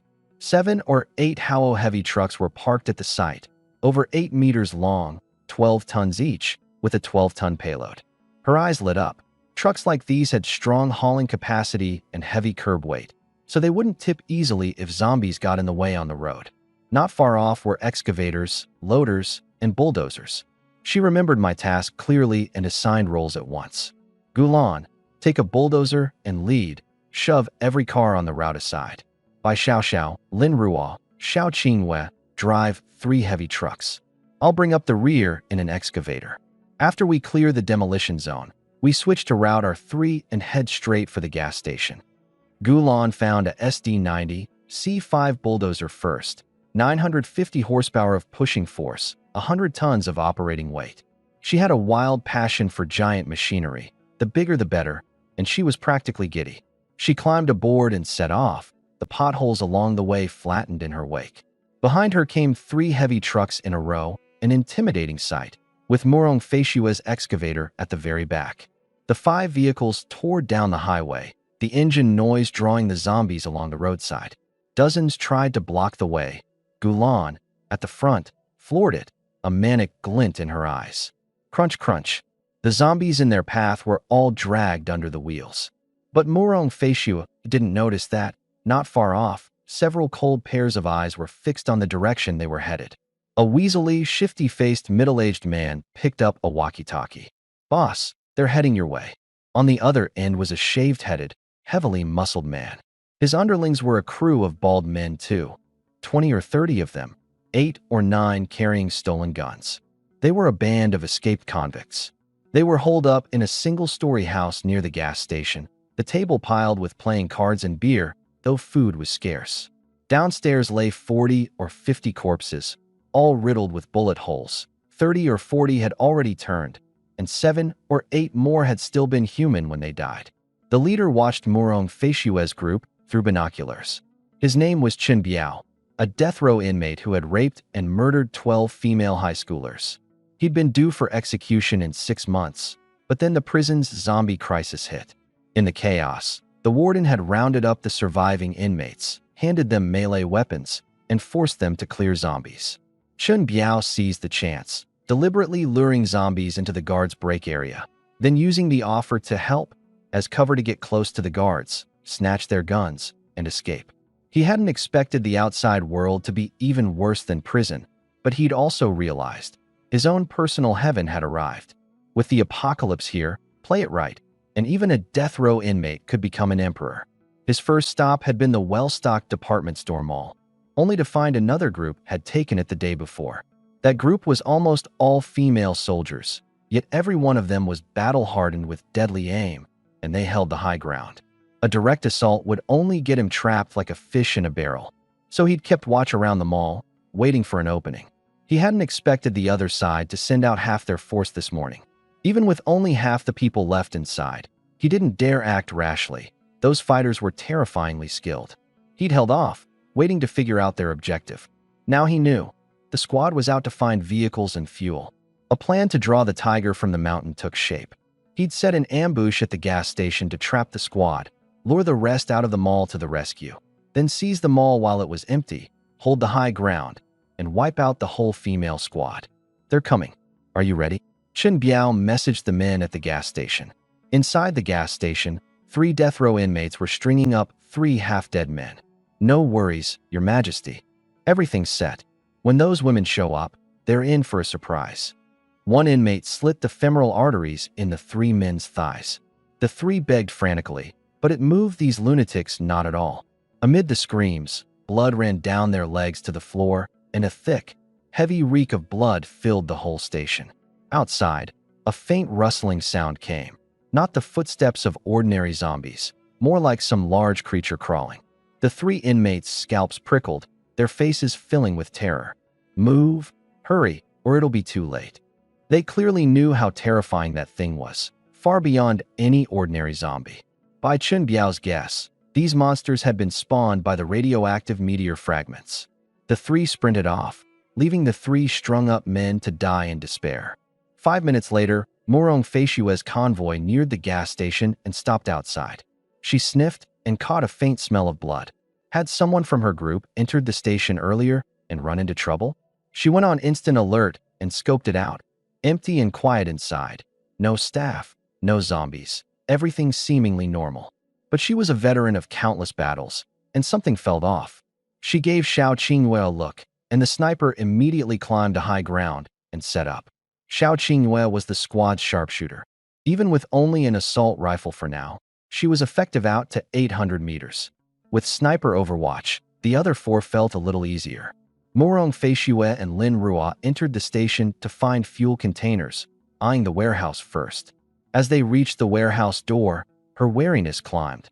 The smell of blood there was especially strong.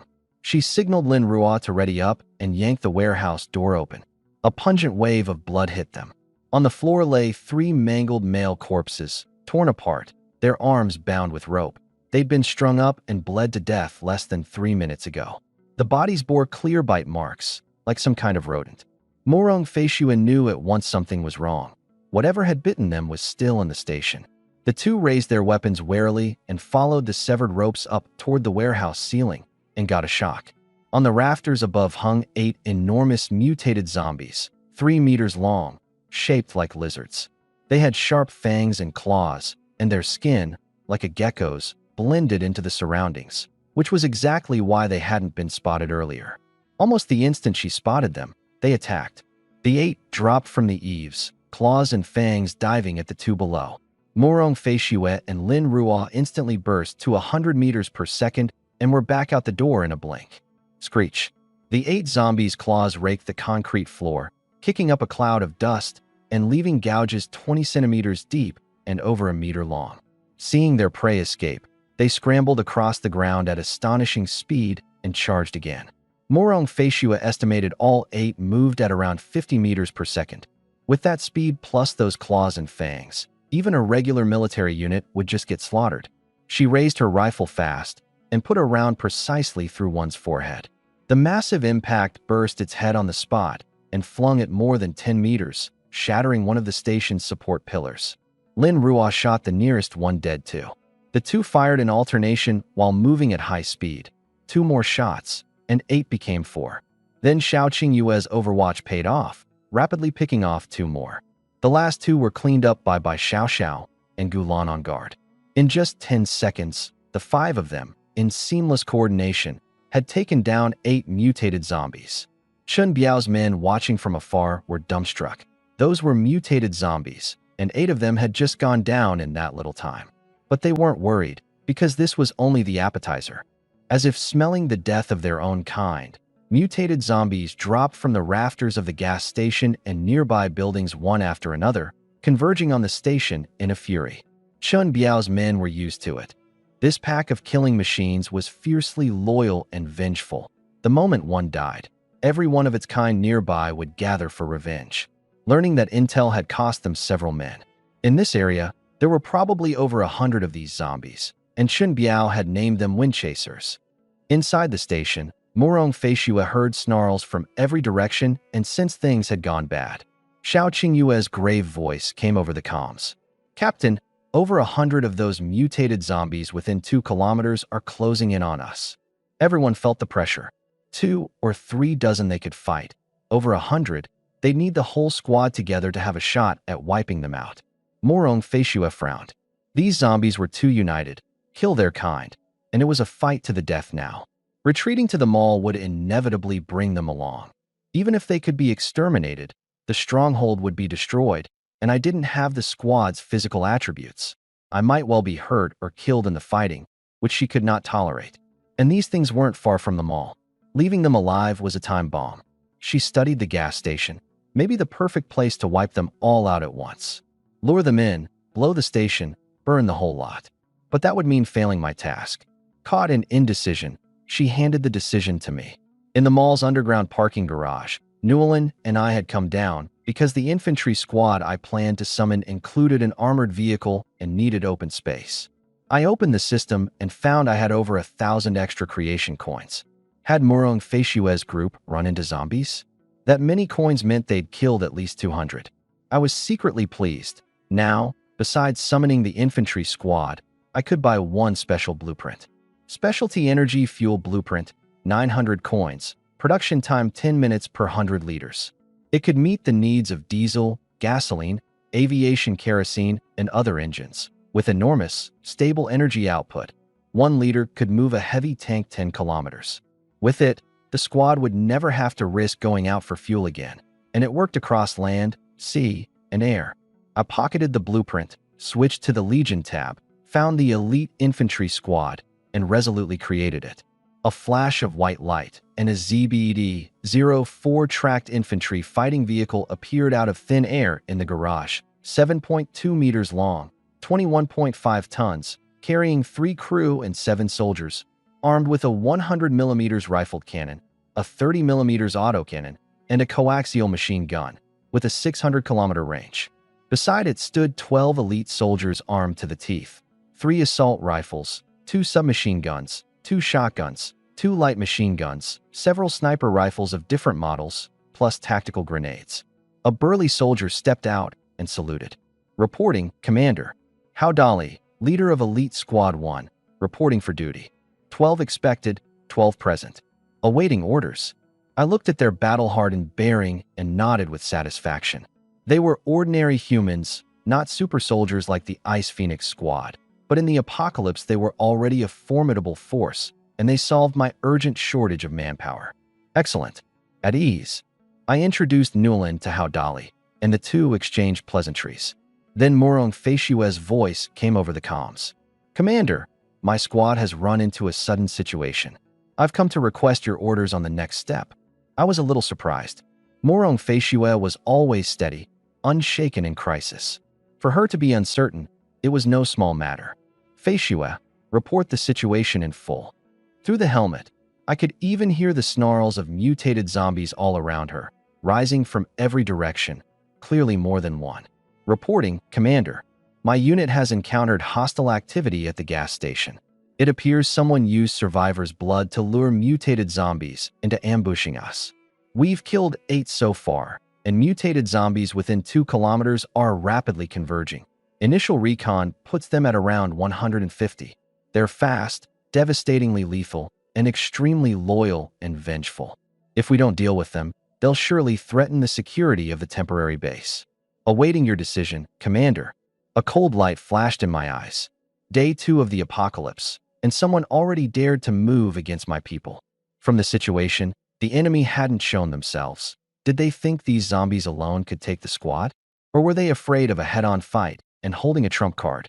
And how did they know the squad would go to the gas station? Clearly someone was watching us around the clock. Any normal person who saw the squad's combat caliber would steer clear, unless there was enough to gain to justify it. What was that prize? The squad's guns and gear? No, those could be grabbed from a SWAT unit or armory with far less risk. So the route wasn't the squad. Then where? It clicked. I looked toward the department store mall. That was it. Stocked with supplies, it was the ideal base for survivors. The enemy's real goal, was it besiege the point to ambush the relief, or draw the tiger from the mountain? I trusted the strength of Murong Feishue and the others. In this apocalypse, no one could hurt them. But this dangerous enemy couldn't be left alone either. I looked at Hao Dali and his men and had an idea. The enemy was scheming against me, so I'd turn their scheme against them. Newland, gather the rest of the Ice Phoenix squad and come with me to reinforce Captain Feishue. Newland got anxious. Commander, leave the reinforcement to us. You're safer staying here. Hao Dali wanted to earn merit too. Let Elite Squad 1 handle the reinforcement. I shook my head. This enemy was too dangerous. Until they were eliminated, they'd be a constant threat. Since they were watching the whole mall, they couldn't fail to know I existed. If I weren't with the team, or if Hao Dali's men suddenly appeared, it would tip them off and they wouldn't make their move, and then I couldn't root them out completely. I knew well. Finish the job, leave no loose ends. Even one escapee would be a future hazard. So to make the enemy fully expose themselves, I had to appear. As for my safety, in this combat suit, ordinary bullets couldn't hurt me. My body was enhanced. Handling regular zombies and 3 to 5 survivors was no problem. Plus, I'd trained my shooting all morning, so I wasn't easy for an average person to get close to either. I gave Hao Dali his orders. Take your men and lie in ambush inside the mall on standby. Whether the enemy's plan is to draw us out or to ambush or rescue, you're my surprise unit. If they come to attack the mall, shut the door and beat the dogs, wipe them all out. Now Newland and Hao Dali understood my reasoning and stopped objecting. Yes, Commander. Squad 1 guarantees the mission's completion. Hao Dali snapped a crisp salute and turned to set things up. Newland gathered the other 4 members, and we set out in 5 minutes. The comms had stayed open while I gave my orders, so Morong Feishue at the gas station had heard all of it. Now she had a new plan. Once the whole squad assembled, their combat power would reach unprecedented heights, more than enough to wipe out these mutated zombies right at the station. No need to destroy it. The vehicle's preserved. Commander, my members and I will wait here to link up and root out the mastermind. Daring to move against her squad had gotten her blood up too. I nodded. Feishue really did know me. Newellyn assembled fast. In 1 minute the 5 stood in the first floor open area, bristling with killing intent, quicker than I'd expected because they cared so much about the other 5 members' safety. I walked over to them. No extra words. Move out. The 6 of us stepped out of the mall. Almost at the same instant, a pair of eyes locked onto us, and word reached Chun Biao at once. Boss, all 6 of the ones left in the mall have come out. Chun Biao was overjoyed. He hadn't expected them to come out in full, not even leaving a single guard. Drawing them out this easily looked like they were just amateurs after all. Everyone, move out and seize them all. That's the launch pad of our reign. 7 or 8 gun-toters took the lead, followed by 20-some convicts with melee weapons, marching on the mall in a mob. Chun Biao was full of himself. The apocalypse is wonderful. I love it. At the gas station, Morong Feishue began her defensive battle. She would pin these mutated zombies down and exterminate them all once the squad joined up. She scanned the surroundings. These zombies were fast, but not strong. They couldn't topple buildings, so the buildings made the best battleground. She ordered everyone into a 2-story house at their 10 o'clock to hold. The house was close to the gas station, its walls thick, 40 centimeters of reinforced concrete. The 5 split into 3 groups. She and Lin Ruo held the first-floor staircase. Bai Xiao and Gu Lan provided fire support and backup from the second floor. Xiao Qingwei went to the roof for long-range sniping. They'd barely set their positions when the surrounding wind chasers closed to within 50 meters. Free fire. Morong Feishue fired first, the bullet punching through the head of a wind chaser 50 meters out. Its brain splattered onto the others, stoking their savagery further. Lin Ruo and the 2 upstairs fired in turn, and the 3 wind chasers in the lead were instantly buried under fire. Seeing their kind die, the others grew more frenzied. On the horizon, the wind chasers kept multiplying. 10, 20, 30. Over 100 surrounded the house. The murderous atmosphere pushed people to their limits. But the Ice Phoenix squad stayed cold-faced, coolly squeezing their triggers. The wind chasers were so fast that precise hits were tough. Even Morong Feishue needed 5 rounds to put one down.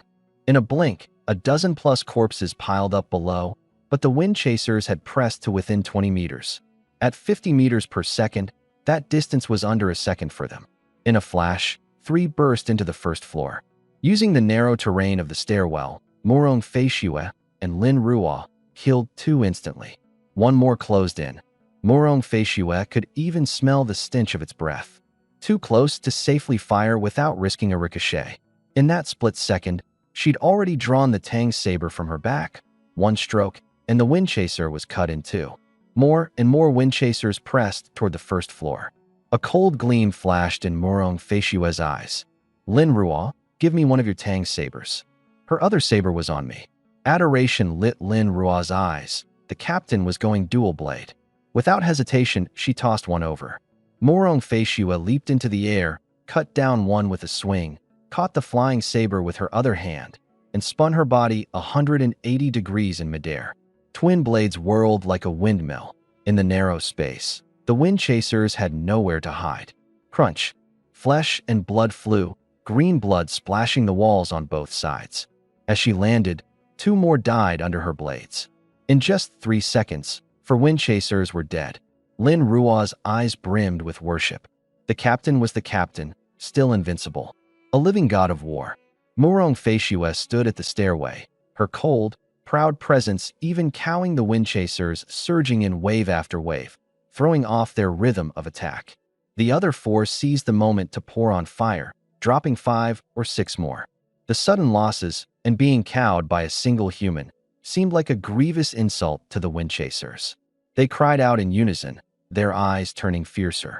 Careful, they're about to attack again, Morong Feishue said gravely. This time, 30 wind chasers charged at once at 180 kilometers an hour. The The gap of under 50 meters was a second or two for them. Lin Ruo, Gulan, by Xiao Xiao, and Xiao Qingwei gave up precision and went full auto, emptying magazines at 750 rounds a minute.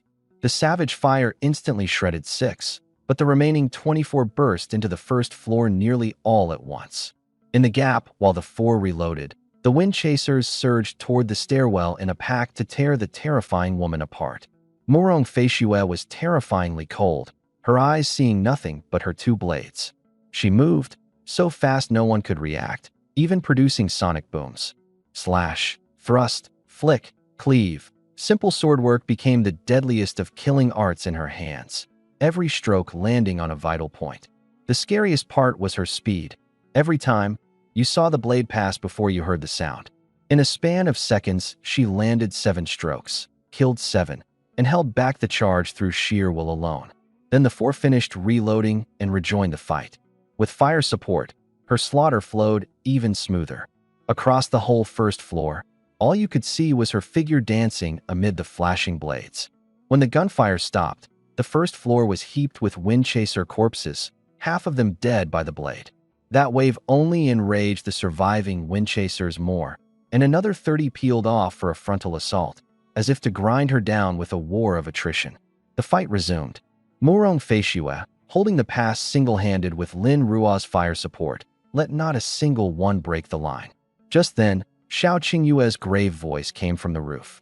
"Captain, mutated zombies are climbing the walls on both sides of the building. They're setting up a pincer from above and below."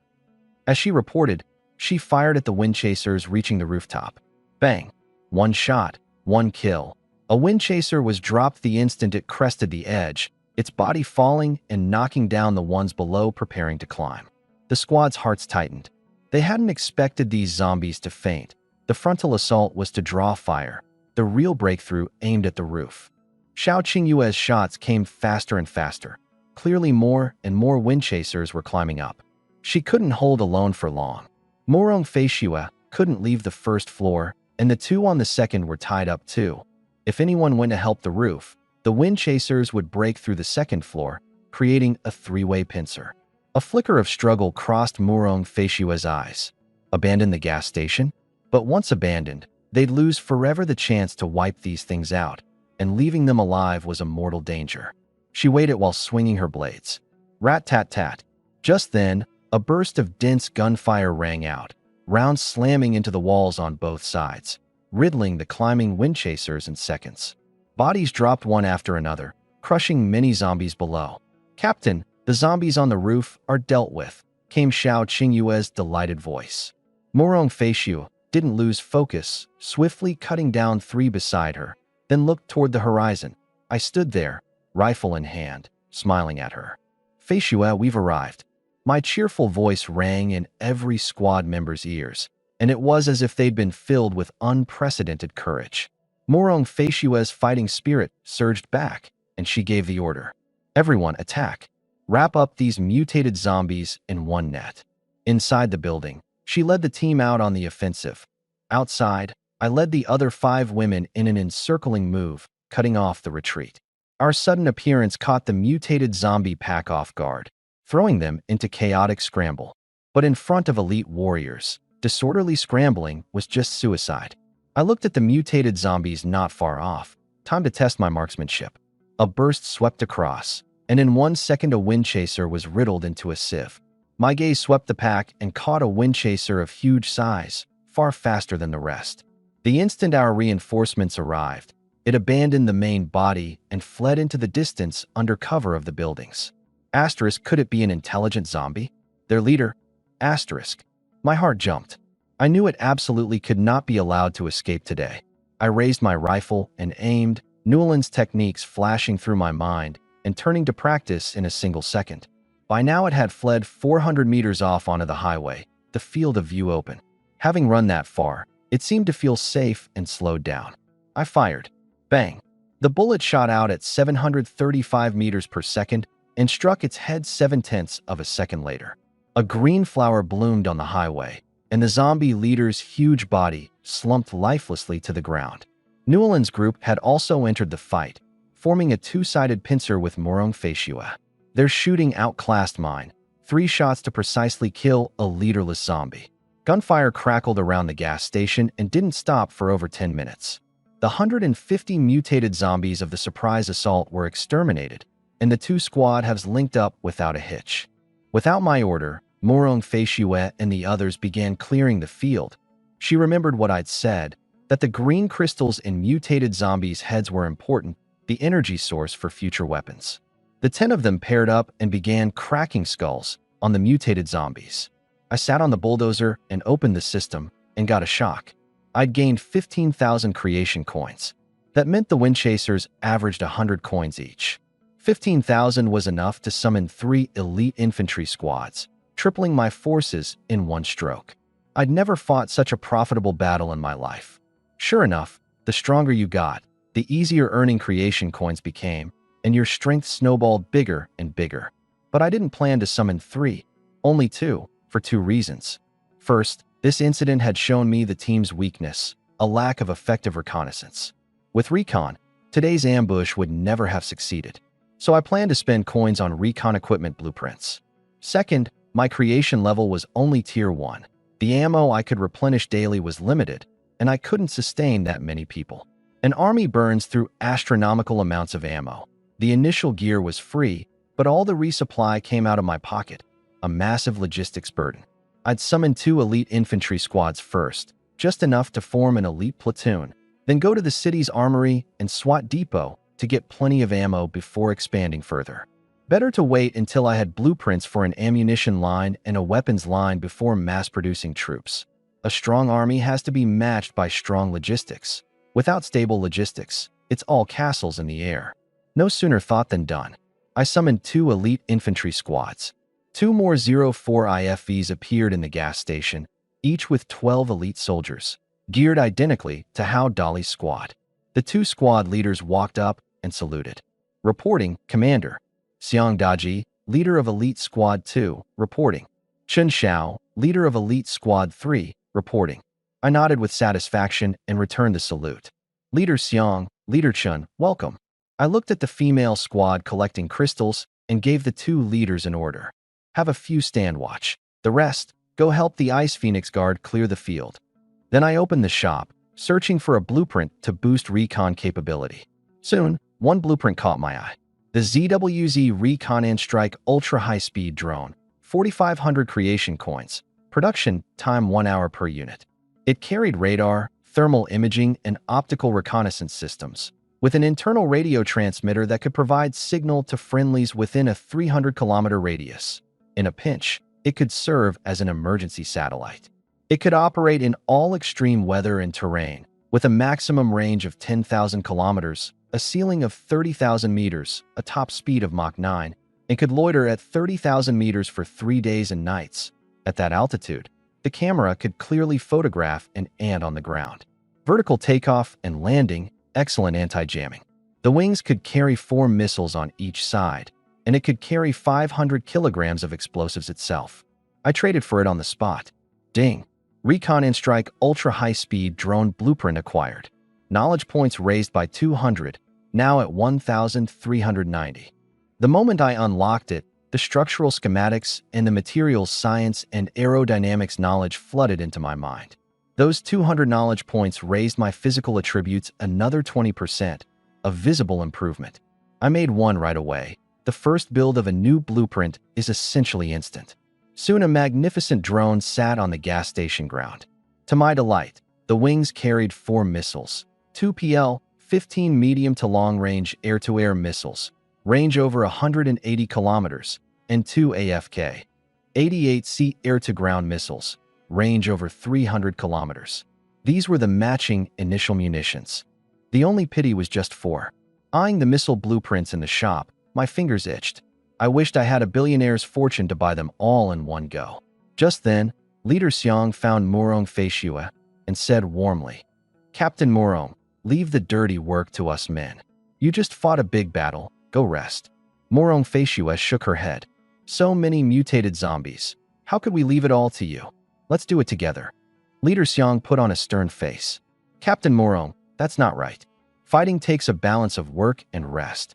You just went through a major battle. and now you want to do hard labor too? Overexertion's no good.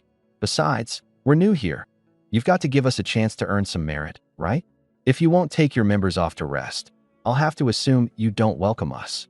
Morong Feishua found it a little funny, knowing he was just warm-hearted, and finally gave a resigned nod. All right, then we'll trouble you. Leader Xiang's stern face broke into a grin at once. Morong Feishua gave the order over comms. Everyone, withdraw to the commander's side. Hand the cleanup to our allies. When she brought the team back to me, I was launching the drone, target, the department store mall. Since we'd reached the gas station smoothly, that meant the enemy's plan was to draw the tiger from the mountain, and the fighting there was probably about to break out. I'd use the drone for real-time surveillance and, if needed, relay the information to Leader Hao. As Morong Feishue returned, she caught the drone streaking toward the mall at Mach 9.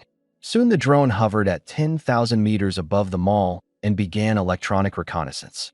With radar, thermal, and optical systems working in concert, the situation in and around the mall came back crystal clear. On the display, outside the mall, a convoy plowed through scattered zombies and drifted to a stop in the plaza by the doors.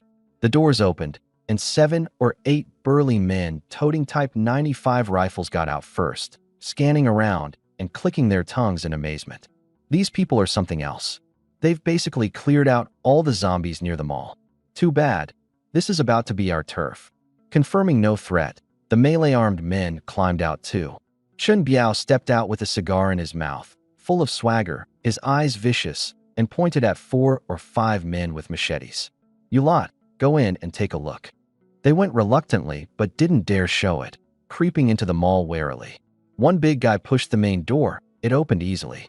They relaxed. The door wasn't even locked, a sign the other group had left in a hurry, and there was basically no way anyone was inside.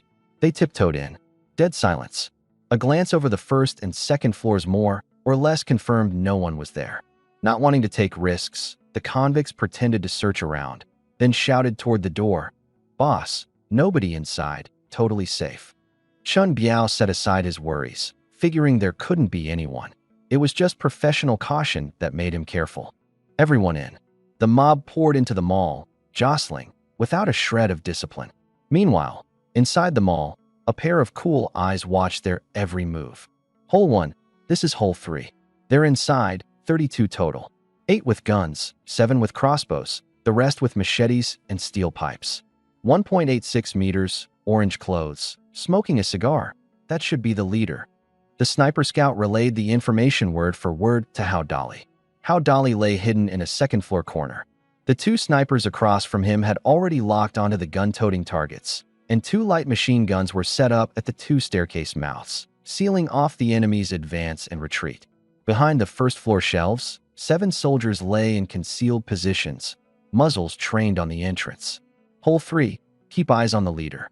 The instant the fight starts, take the headshot first. Hole 3 copies.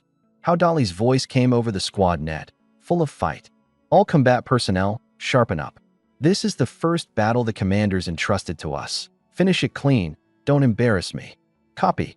Chun Biao strode into the mall like he owned the place, his eyes full of ambition, treating it as the starting point of his conquest.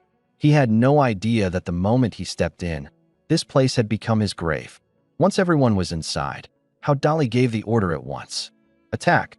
The words had barely left him when the second-floor sniper fired the first shot, the bullet instantly striking Chun Biao's head.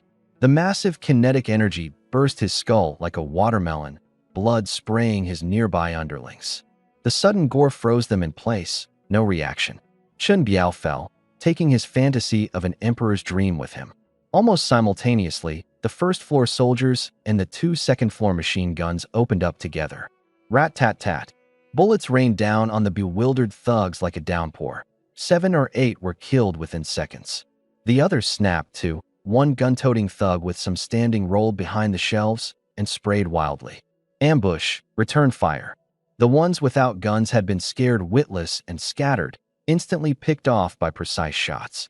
Some, in a panic, bolted for the exits, only to meet the rooftops 2 machine guns, set up specifically to cut off the breakout. In a blink another 7 or 8 died at the door, and no one dared run outside anymore. They all huddled behind the shelves and fought to the death. Open fire, avenge the boss. We're all death row inmates. Get caught by the army, and we're dead anyway. Fighting to the death is our only way out. They shouted, eyes bloodshot. Asterisk bang. Bang. Asterisk. 2 shots, and the 2 who'd shouted loudest dropped dead on the spot. The sniper's work meant no one dared show their head again. They could only curl up behind the shelves and wait to die. My voice carried over the radio into Hao Dolly's ear. Leader Hao, 2 enemies behind the 2nd shelf in the 3rd row on the 1st floor. 3 behind the 7th shelf in the 4th row. 1 behind the 3rd shelf in the 4th row. I relayed the enemy positions the drone's radar detected precisely. Sure enough, with a recon system, combat power soared. Every enemy move was laid bare, while they knew nothing of us. It was a curb stomp. How Dolly was stunned that I had their situation so thoroughly mapped. With exact positions and counts, he felt at ease. No need to fear a sudden potshot from some corner, the most unpredictable and casualty-prone factor on a battlefield. Move out. Eliminate the remaining enemies one by one. The 1st floor soldiers advanced in alternating cover, flanking toward the points I called out. From the bulldozer, I watched the radar feed and relayed it in real time to every soldier, keeping them on top of every shift on the battlefield. This was the advantage of informatized warfare. Huge results at minimal cost. A gun-toting thug, unable to bear waiting to die, sprang up to make a suicide charge, but before he could pull the trigger, the sniper dropped him first. 5 minutes later, the last thug was killed, and the battle ended. How Dolly surveyed the blood-soaked scene, his voice steady. Police the battlefield, tally casualties, clean up the bodies and bloodstains, restore it to how it looked before the commander left. The casualty report came quickly. Report, 32 enemy killed, 0 friendly casualties. Captured, 9 Type 95 rifles, for pistols, 7 hand crossbows, 1,245 rounds, 118 crossbow bolts, and assorted melee weapons. Both How Dolly and I broke into satisfied smiles. A solid haul from this fight, and more importantly, a major potential threat removed. I shut down the command system. The cleanup on the other side was wrapping up too. Squad 2 leader Seong Daji handed me a bag of energy sugar cores. Reporting, Commander. The crystals extracted from the wind chasers, 159 pieces total. I nodded. Good work. Seong Daji shook his head, his face full of admiration for the female squad. What's hard work for us? The real hard work was the brothers and sisters fighting on the field. I smiled without answering and looked at the gasoline in the station. With it, I could head for the Wu River Peninsula without worry. Load up all the gas and diesel here, and back at base, give the soldiers a good meal. The soldiers got busy again. Squad 3 leader Chun Xiao even found a fuel tanker. Before 3 in the afternoon, the fuel transfer was done. Gulan kept driving the bulldozer in the lead, crushing and shoving aside every zombie and car in its path. Morong Feishue and I rode in a heavy truck. She drove, I took the passenger seat. Half an hour later, the massive convoy returned to the mall. How Dolly had already had someone open the underground garage door in advance. The convoy rolled in and the doors shut. The traces of battle inside the mall had long been cleaned away. Aside from a few bullet holes, you couldn't tell a major fight had happened. How Dolly came up warmly to greet us, the smell of stir-fried greens still on him. He'd clearly cooked himself. Commander, Captain Morong, Leader Xiang, Leader Chun, welcome back. I've made a table of good food for you. Even ravenous, the soldiers didn't move, waiting for my word. What are you looking at me for? Sit down and eat. I waved with a smile. I walked to the center table. Morong Feishue, Xiang Daji, Chen Xiao, and How Dolly sat with me. Newlin and the other seconds in command sat nearby. Everyone began to eat, and the squads quickly mingled. Once again, I felt the purity of these soldiers. Even the most ordinary topic could keep them happily chatting for ages. It was the first time since the apocalypse broke out that I'd felt the kind of warm atmosphere we'd had before the end of the world. After the meal, the 3 squad leaders took their soldiers to find rooms to rest and arranged rotating patrols. With them on duty, the Ice Phoenix squad no longer had to handle the watch and instead spread out in the rooms around me for protection. Back in my room, the first thing I did was create 36 Tier 1 combat suits. The 3 squads' fatigues were crude, no radiation protection, no chembio protection, In a gas attack, they'd have to wear bulky hazmat suits. I wanted the whole force kitted out with new gear to keep them alive in the daily fighting. 5 minutes each, 36 suits took 3 hours. The system handled the production while I dove into study. Today's battle had given me a taste of informatized warfare, so I spent those 3 hours learning about it. Gathering and processing information is the single most crucial link in informatized combat. Ding! Basic informatized warfare knowledge mastered. Knowledge points raised by 60, now at 1,450. I looked at the combat suits neatly arranged in the room and smiled. Each one might save a soldier's life down the road. Morong Feishua came in with a cup of hand-ground coffee, saw how tired I looked, and thoughtfully handed it over. "You've worked hard, Commander. Have some coffee to perk up." I drank it in one go and felt much more alert, then gently instructed her. "Feishua, call the 3 squad leaders to collect the combat suits and distribute them to the soldiers." The 3 leaders came to the room, and their eyes lit up at the sight of the suits. Gas protection, heat resistance, cold resistance, radiation shielding, full body coverage, comms built in. Who wouldn't love such versatile gear? With it, they could carry far less and trade the weight for more ammo. Leader Xiang laughed out loud. "With these combat suits, my boys will be unbeatable." The 3 leaders quickly carted off the 36 sets. I started thinking about tomorrow's plans. Tomorrow, use the drone to scout the route to the Wu River Peninsula. Map the whole road and the surrounding environment. Identify zombie distribution and threats. Lock in the route and set out the day after. Long nights breed bad dreams. Show up late and find someone's taken it, and that's a headache. Decision made. I lay down to rest, and meanwhile set the system to idle produce 100 rifles and 18,000 rounds in reserve. No telling what dangers lay ahead. Better to over-prepare. Soon Morong Feishua slipped under my covers, again in the name of close protection. At 7 the next morning, I got up on schedule, did my usual 500 push-ups, and pushed open the door to the canteen for breakfast. Li's cooking again, quite the spread. Over breakfast, I discussed the move with the 4 leaders and captain. 3 leaders, Feishua, I plan to set out tomorrow for the Wu River Peninsula to establish a base. The 4 were a little startled. They knew they'd leave eventually, just not this soon. But they didn't object. Sooner was better. There were too many zombies in the city, mutating too fast. Staying meant constant dread. Morong Feishua asked, "The commander must already have a concrete relocation plan in mind?" I nodded. "Today, Feishua, you'll take the female squad and help me operate the drone, record the road conditions, and work out a safe route together."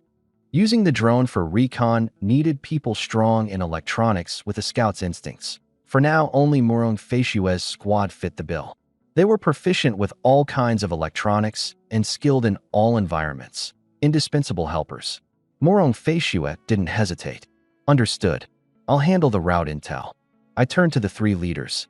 "You'll have the soldiers load all the food, water, medicine, and field gear in the mall onto the trucks. Don't forget the computer, weapons, ammo, and paper materials in my room. Check every vehicle and fill the tanks, and have the soldiers ready to pull out at a moment's notice. Work out the specific division of labor in a meeting after the meal. I trust you." Leader Hao assured me. "Don't worry, Commander. We'll have all the supplies loaded today." After the meal, Morong Feishua and I took the female squad and moved the drone control terminal to the roof. After conferring, the 3 leaders had Elite Squad 3 stand watch, Squad 1 check the vehicles, and Squad 2 haul supplies. On the roof, Morong Feishua and I studied the route. My plan was to take the R3 expressway straight to the peninsula, shortest distance, wide roads, strong load bearing for the armored vehicle, flat terrain on both sides, hard to ambush. Morong Feishua agreed. Our minds met without a word. The drone hadn't been recovered the day before and had been on overwatch at 10,000 meters the whole time. Morong Feishua started the control system. The female squad each took their post and flew the drone forward along R3 to scout. There weren't many vehicles on the expressway, passable. Buildings were sparse all around. A household only every 4 or 5 kilometers, each with no more than 3 or 4 zombies inside. No threat. 10 kilometers in, no survivors found. Soon a college town appeared in the feed, Xi'an University, my alma mater, the Southwest Province's only key university. I had the drone circle it, not many zombies inside. Because the semester break had already started before the apocalypse, few faculty and students had stayed on campus. Xi'an University had a beautiful environment, with large tracts of experimental farmland. Developed, it could feed tens of thousands. If it weren't pressed up against Yang City, a zombie-packed powder keg ready to blow, it would absolutely be my first choice for a base. Morong Feishue spotted an SOS marked on the roof of a dorm building and pulled out a notebook to record it. Survivor traces found within Xi'an University. Continue investigating. I didn't even think about it. Continue. Xi'an University was close to the expressway, and the survivors inside could pose a threat to the convoy. I had to confirm. Soon the survivors inside were located. Reporting, Commander. 25 survivors in Building D, 3 teachers, 22 students. No firearms, 3 crossbows, 2 civilian drones. Morong Feishue used the drone's radio signal to connect to Xi'an University's intranet, and with superb hacking skill broke in and pulled up their files in under a minute. 3 faculty advisors, Professor Chung Shuaran of the Mining College, Professor Li Mo of Surveying, and Professor Lin of the Architectural Engineering College. The students come from mining, surveying, management, computer science, architecture, materials, and other colleges. I'd had no intention of taking on survivors before reaching the peninsula, but these 25 gave me other ideas. I'd heard of all 3 professors, each a top figure in their field. And these students' majors were all things I couldn't do without for my future development. The architecture and surveying students could help me build the peninsula base. The management students could become a management layer. The computer science students could be folded straight into the military to form an informatized cadre. And while mining and materials weren't useful right now, they'd be of paramount importance in the future. By now I was passably strong in troops and arms. Bringing them along should be no problem. And Xi'an University was right on the relocation route, conveniently on the way. Add rescuing these people to the relocation plan. I told Morong Feishue. She recorded it, and the drone flew on, soon reaching the TY Bridge 50 kilometers out, the only major bridge on this expressway, suspended between 2 great mountains, spanning 5 kilometers. It was also my one worry. If the bridge was destroyed, we'd have to detour. As the drone advanced, my brow gradually tightened. A 30-meter gap had appeared in the middle of the bridge, the broken edges scarred with explosion marks, as if it had taken artillery or a missile. I frowned hard. This made no sense. I hadn't heard of any military presence in Yang City, and the army had no reason to blow the bridge. What on earth had happened here? I scanned the map and found another route. A road 5 kilometers from the bridge led to Huangjia village, and after looping around the village, it rejoined the expressway 10 kilometers past the bridge on the far side. That detour was only 25 kilometers. Huangjia village. I remembered it was a well-known livestock village. The mention of a livestock village made me uneasy. The mutated animals earlier had left me with no small psychological scar. Who knew how many mutated beasts were in there? Continue scouting toward Huangjia village. Watch for mutated animals. The drone flew along the road to above Huangjia village. Morong Feishue carefully surveyed every corner and soon had a clear picture. We both breathed easier. There were about 200 mutated animals in the village, fairly scattered, mainly concentrated in the woodland, the nearest of them over 800 meters from the road. 800 plus zombies, all ordinary. As long as we passed carefully, there wasn't much danger. Because of the mutated animals, there were no survivors in the village, likely all eaten. Before the apocalypse, these animals were penned to be eaten by people. After it, people were eaten by them instead. The wheel really had turned. The drone flew past Huangjia village, rejoined the expressway, and continued on toward the Wu River Peninsula. No more trouble the rest of the way. The drone reached the peninsula's airspace for a detailed survey. The peninsula had over 1,000 households, with 6,000 permanent residents.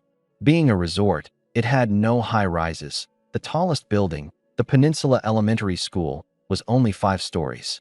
There were over 6,000 zombies inside and no survivors found. At the entrance were tire tracks of vehicles driving out. Clearly the people on the island had chosen to flee after the apocalypse. There were no mutated zombies or mutated animals on the island. At last I could relax. For now, no one was competing with me for the Wu River Peninsula. I had Morong Feishue recover the drone. Through this recon, the relocation plan was set out tomorrow. Advance along R3, stop midway at Xi'an University to rescue the 25 survivors, then detour through Huangjia village at the 5-kilometer mark before the TY Bridge, and after looping around head straight for the Wu River Peninsula. Many spots on the map were circled in pencil, places needing special attention during the move. Just as we were recovering the drone, something happened outside. On a street not far from the mall, 3 people in SWAT uniforms staggered toward the mall, gripping outdated Type 95 rifles, their faces full of urgency. They were quickly stopped and disarmed by Chun Zhao's Elite Squad 3. The 3 didn't resist. Instead, they cooperated obediently with the search, anxiously trying to tell us something. Soon Chun Zhao's voice came over the comms. Reporting, Commander. My squad encountered 3 people claiming to be Yang City SWAT, saying they have urgent news for you. Over. I looked at the 3. Yesterday's gunfire had probably drawn them, letting them find this place. Did they reveal anything specific? Over. Chen Xiao sounded a little excited. According to them, there's an armed helicopter at the Yang City SWAT Brigade. They won't share the rest. They want to talk to you in person. Over. An armed helicopter. The news set my heart racing. If I could really get it, my team would have air power. But there's no free lunch. That helicopter surely wasn't easy to get, or the 3 wouldn't have rushed here to find me. They'd have flown off in it themselves. There was a catch here. I thought for half a minute, then said in a low voice, bring them up to the roof. I'll question them myself. Over. The 3 SWAT officers were covered in dust, one with dried blood on him, their eyes bloodshot, clearly fresh from a brutal fight. Stepping onto the roof, they were instantly struck by the scene before them. A missile-laden drone and 10 dashing, lethal-looking female warriors. They had a good eye and saw these 10 were the elite of the elite, even guessing they were some secret Longxia Special Forces unit. Only then did they notice me, guarded in the center by the female soldiers. I lacked that mountain of corpses killing aura, yet gave them the oppressive air of someone in command. I spoke evenly. I hear you have something to discuss with me? One of the 3, a man of about 40, stepped forward, looking the most seasoned. He gave a military salute. Reporting, sir. I'm Gao Ling, a squad leader of a certain company in the Yang City SWAT Brigade. There's an armed helicopter at my company's training base, and we request that you send people to take control of it. Also, 3 of my company's personnel guarding the helicopter are still inside. We hope you can bring these 3 trapped colleagues out as well. The corner of my mouth twitched. Murong Feishue's face was cold. Behind her, Newlin rolled her eyes outright. This guy was slick. 3 personnel guarding the helicopter. My foot. From the sorry state of them. They probably tried to fly the chopper out of the city last night, hit trouble, and 3 of their members got trapped inside. They couldn't manage the rescue themselves, so they came begging for help. I didn't call it out. I was very interested in that helicopter, and I'd leave both sides a little face. Captain Gao, that helicopter isn't easy to get, is it? Tell me everything you know about the training base, and I'll consider whether to send people. As I spoke, I cut a glance at the drone on the roof. My meaning was clear. Don't try to hide the enemy situation and trick me into a rescue. I have a recon drone. I can confirm it myself. Gao Ling's heart jolted. He had indeed meant to conceal part of the truth, mainly afraid that once I learned how dangerous it was, I wouldn't dare attempt the rescue. But my look made him abandon the thought. If a lie got exposed, never mind his trapped colleagues, the 3 of them might not walk out of here today. He didn't hesitate and told me everything he knew. It turned out that yesterday, Gao Ling and 5 others had watched the fierce gun battle at the mall from a distance and been frightened, realizing for the first time how dangerous the city was. Right then, they'd gotten word from a colleague in County E. The Yang City SWAT Bureau had set up a temporary shelter in County E, gathering over 200 SWAT officers from across the city and calling in surviving combat personnel from every county to converge. The 6 decided to head to County E, but County E was on the other side of the Wu River, 220 kilometers from Yang City, hard to reach on foot. Gao Ling thought of the helicopter parked at the brigade and decided to borrow it for the trip. After returning to the training base, the zombies ahead were quickly cleared into a bloody path. Just as the 6 thought they could board, disaster struck. A zombie over 3 meters tall, blue all over, hard as iron, suddenly appeared. It was immensely strong, able to lift a multi-ton car barehanded, and ordinary bullets only struck sparks off its body. Gao Ling recognized it. It was their brigade commander, a former Special Forces veteran. Luckily, it wasn't fast. The six fled quickly, intending to regroup and fight again. But the earlier fighting had drawn other zombies that surrounded them. In the end, 3 colleagues acted as bait, luring the zombies into the building, which gave the 3 of them the chance to escape and seek help. Gao Ling spoke fast. "Sir, please believe me. Aside from that immensely strong zombie, there are only 500 some ordinary zombies. Take out that mutant, and the rest are nothing to worry about." I fell into thought. The evolution speed of mutated zombies really was extraordinary. In this short a time, one had already evolved that wasn't afraid of bullets. I looked at Morong Feishua. The other squads were busy with the move. Only the Ice Phoenix squad was free, and they were each immensely strong. A single one's power no less than that mutated zombies. Sending them was the surest bet. "Feishua, what do you think?" Morong Feishua touched the Tang's saber on her back and said evenly, "1 stroke, 2 halves." She was utterly confident in her strength. The other members were fired up too, all eager to take on this zombie. I resolutely handed the mission to capture the armed helicopter to the Ice Phoenix squad. "Feishua, get the team ready to move out. I'll monitor the training base in real time with the drone and relay the zombie situation to you as it develops. Top priority is taking the helicopter, then the armory. Bring the weapons back. If the 3 SWAT officers are still alive, bring them back too, security permitting." "Yes, Commander." Mission guaranteed. I looked at the 3 SWAT officers and didn't let them off the hook either. "Captain Gao, you know the layout and your 3 people's situation. You'll lead the way." The 3 finally relaxed and quickly agreed. Before departure, Xiao Qinghua suddenly asked Gao Ling, "Captain Gao, does your SWAT brigade have sniper rifles?" Gao Ling saw the longing in this beautiful soldier's eyes, noted she carried only an assault rifle, and instantly understood. He nodded. "Yes, missions need snipers." Xiao Qinghua's eyes blazed. To be a sniper without a sniper rifle was, to her, worse than death. She secretly swore she'd get her hands on one. I'd heard the exchange too, and only then realized I hadn't unlocked a sniper rifle blueprint. As the elite of the elite, how could an ordinary sniper rifle be good enough for her? "Qinghua, if you complete the mission safely and bring the helicopter back, I'll personally forge you the finest sniper rifle in the world." Xiao Qinghua was even happier. "Is that true, Commander?" "Wonderful." In her excitement, she planted a kiss on my cheek in front of everyone, then was immediately pinned by 9 sharp glares and instantly sobered, hurriedly pretending nothing had happened. I touched the warmth on my cheek and gave a helpless smile. "All right, everyone except Gu Nianjiao move out." Morong Feishue and Newlin looked at me and the gentle Gu Nianjiao with suspicion. Gu Nianjiao's face went red at once. The other women were full of envy. I acted as if I hadn't noticed the strange mood and added flatly, "Nianjiao, Feishue had you dissect that mutated zombie cat earlier. You should have preliminary results on the zombie research by now. Brief me shortly, then help me operate the drone."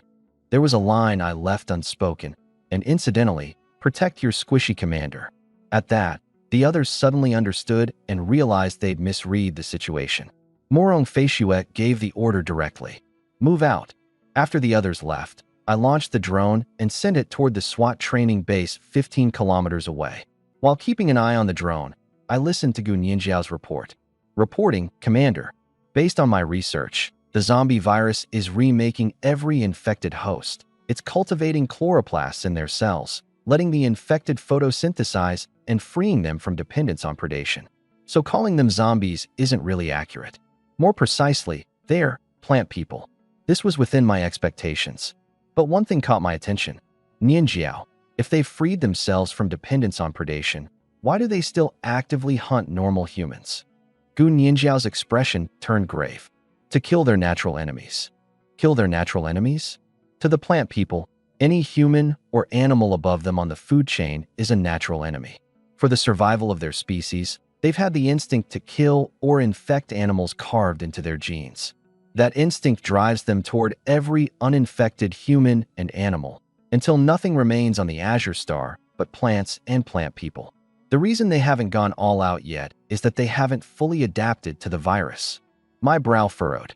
That meant the real crisis was still ahead. Once they adapted, the zombies would launch a full offensive, actively overrunning survivor bases one by one. I didn't have much time left, and staying in the city was a dead end. How long until they adapt to the virus? And can they reproduce? Those two questions were the crux. The adaptation timeline dictated that I had to finish building the base before then. Whether they could reproduce determined whether this would be a war of attrition. Gu Ninjiao shook her head. That's what I'll research next. The time's been too short to draw conclusions yet. But Commander, I have one more piece of bad news. The plant-person virus is also strengthening the host while infecting it. Once the zombies fully turn green, their speed and strength will be enhanced again, their skin will be hard as wood, their bones comparable to steel, and the killing power of ordinary firearms will drop sharply. And, like plants, they may give rise to tens of thousands of variants. After brutal natural selection, these groups will very likely produce an intelligent plant-person race and become the higher species of the future Azure Star. Humanity may not have a tomorrow. This news was as bad as it got. As a human, how could I accept humanity being phased out? But her worry was well-founded. Plant people could survive on photosynthesis alone, with strengthened bodies and adaptability far beyond present-day humans. I patted my forehead to clear my head. If they want to phase out humanity, they'll have to get past me first. I was no hero, just an ordinary man who didn't want to be replaced. If humanity was truly fated to be replaced in the future, then I would be the most unbreakable dam against it. By then, the drone had reached the airspace above the SWAT training base and begun reconnaissance. Soon the entire base's layout appeared on screen. The SWAT building, training grounds, armory, helipad, all there. The situation matched Gao Ling's account. Over 500 ordinary zombies scattered about, most in the SWAT building. In room 309 on the third floor, the life detector picked up 3 signatures, the 3 SWAT officers' hideout. The corridor held over 50 zombies, all drawn there by the 3. I didn't see the immensely strong zombie. As I searched, I found it on the right side of the building, 3 meters tall, blue all over, heavily muscled, standing like an ancient war god. What I cared about most was still that armed helicopter. I directed the drone to scan the helipad and quickly found it. An AW-139, its exterior intact. Whether the interior was damaged, I'd only know after taking it. I checked around the armory too. Only 3 or 5 zombies wandering, probably guards who'd turned. With reconnaissance done, Morong Feishue's team arrived. I relayed the interior situation to her over comms. Feishue, the SWAT officers are in room 309 on the 3rd floor, 53 zombies in the corridor, a few in the side rooms. 35 on the 1st floor, 47 on the 2nd, 28 on the 4th, 33 on the 5th. The mutated zombie is on the right side of the building, no other zombies within 50 meters of it. The helicopter's on the helipad, 8 to its left, 13 to its right. The armory is 300 meters from the building, 450 from the helipad, only 3 zombies around it. If you move fast, you can complete the withdrawal before the other zombies close in. From the moment you start to the moment you finish, I'll keep watch on the zombies in every other direction to make sure you're not surrounded. My voice carried to the whole squad. They instantly grasped the situation. Gao Ling was even more astonished. It had been under half an hour since we set out, yet I had the inside mapped to a T, right down to how many zombies were on each floor. All eyes turned to Morong Feishue. Map, she said coolly to Gao Ling. Gao Ling produced the base's terrain map. Morong Feishue studied it for a minute and made her dispositions. The biggest threat is that mutated zombie. The first task in this fight is to kill it. Xiao Qingwei, find a sniper position and provide fire support at all times. Newland, take 2 members and Captain Gao's 3 and enter the building to rescue the trapped soldiers. I'll take the rest and kill the mutated zombie as fast as possible.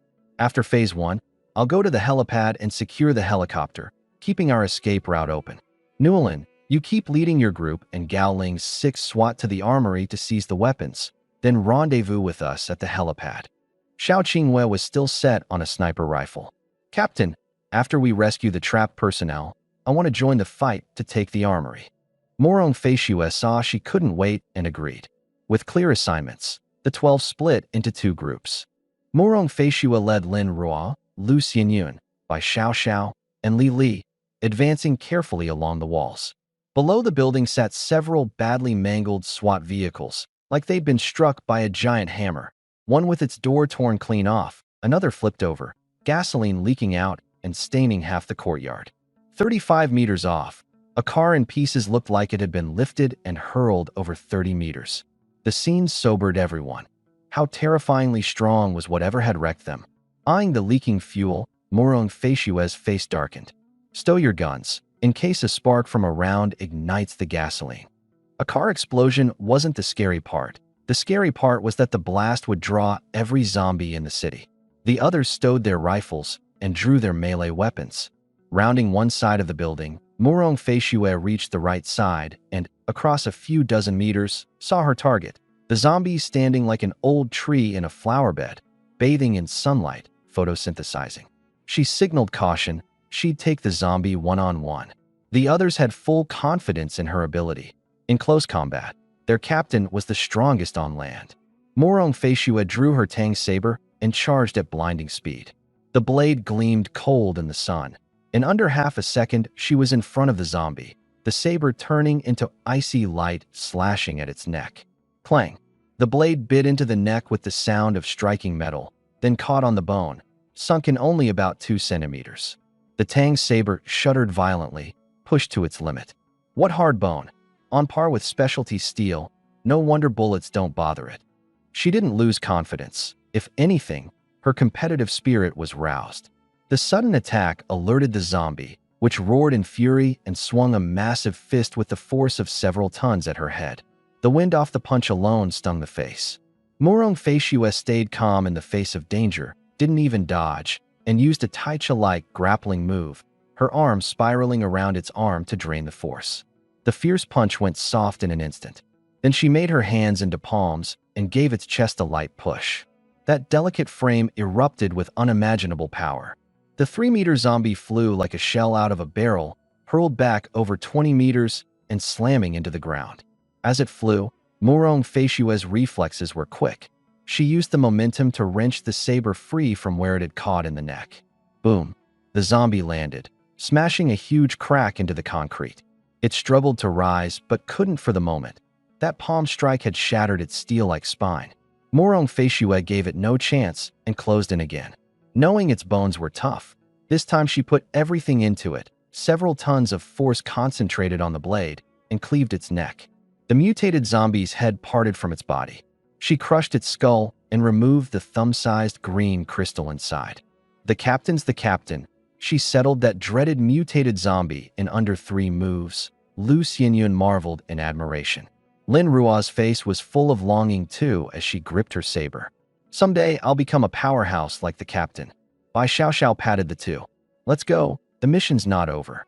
Watching Morong Feishue dispatch the zombie so cleanly through the drone feed, I was full of respect, and I reminded her again. Feishue, you'll pass a K9 kennel on your way forward. Watch for mutated police dogs. Understood, Commander. Morong Feishue holstered the saber and switched to her gun. Against fast-moving mutated police dogs, firearms were more effective. The 5 soon reached the kennel. From there they could already see the outline of the helicopter on the helipad. Woof woof woof. Inside the kennel, dozens of police dogs were covered in blood, some with chunks of flesh bitten away, some missing a leg yet still running fast. The most stomach-turning had half its mouth torn off, its face crawling with maggots. Catching the human scent, the whole kennel went into a frenzy, slamming against the gate. Within seconds, almost every zombie dog burst out. Beyond the kennel was an open training field, nearly flat ground with no cover. The mutated police dogs were faster than in life, charging the 5 like a cavalry host. Without hesitation, the 5 opened fire. Morong Feishue squeezed off rounds rapidly, instantly bursting one's head.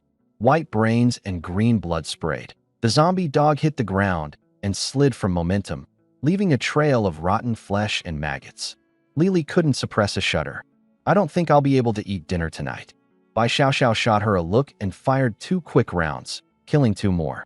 Whether you can eat dinner, I don't know. But if you don't start shooting, there won't be a tonight.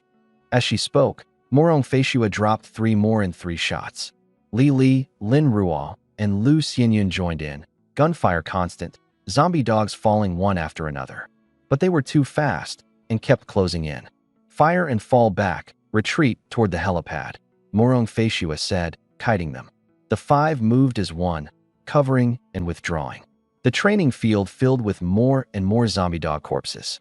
Finally, 50 meters from the helipad, only a few zombie dogs were left. Leave the last one to me. Lily loathed the creatures that had turned her stomach. Bang! A single shot, and the last one fell. Lin Rua silently lowered her rifle. Lily's mouth twitched. Her target was gone. Hey, what gives? Lin Rua muttered under her breath. If you'd been a quarter second faster, you'd have gotten the last kill. Lily stared at the usually silent girl who dared to needle her like she'd discovered a new world, then ruffled her hair. Well, Lin Rua, look at you growing a spine, teasing your big sister. Aren't you afraid I won't cook for you tonight? Lin Rua brushed her hand off and grumbled. Not scared. The commander will feed me anyway. Morong Faishua looked at the helicopter right in front of them, a touch of excitement in her eyes, adding it would massively boost their combat power. All right, get serious, all of you. Check the helicopter and get ready to cover Newland's group on their withdrawal. She had Lily collect the crystals from the zombie dogs' heads. Lily pointed at herself, eyes wide. Me? Looking at the corpses, she just felt sick. You can't eat dinner tonight anyway, so let the members who can eat with peace of mind. The other 3 couldn't help laughing. She dug her own grave. Lily trudged over to the corpses with a long face. Morong Faishua set Lin Rua to keep watch and check the helicopter with by Xiao Xiao and Lu Xianyun. The 3 confirmed it was undamaged, oil topped off. Reporting, Commander. Helicopter secured, fully intact, ready to fly. I was thrilled. With it, the team had far more tactical options ahead. Rescue, extermination, it could do it all. Your operation was flawless. I'll wait here for your triumphant return. I shifted the drone's focus to the other side. Inside the SWAT building, Newland's rescue was underway. Eyeing the building's narrow entrance, she had a bold idea. Lure every zombie in the building out and wipe them out at the choke point. Eliminate them, and the rescue would face no obstacles. Plus, it would earn me a tidy sum of creation coins. She ordered the squad to push a junked car to the doorway as a shooting barricade. Seeing the female squad working so hard, Gao Ling's 3 didn't dare slack. After all, it was their colleagues being rescued. The 3 joined in pushing the car, only to awkwardly find that their strength was worlds apart from the female squads. The women didn't need them at all. Soon a tight defensive line was set at the entrance. Newland produced a speaker from somewhere, switched it on, and the booming sound roused the hundreds of zombies throughout the building. Raff! The zombies poured out of the rooms, crowding into the cramped stairwells, surging toward the exit.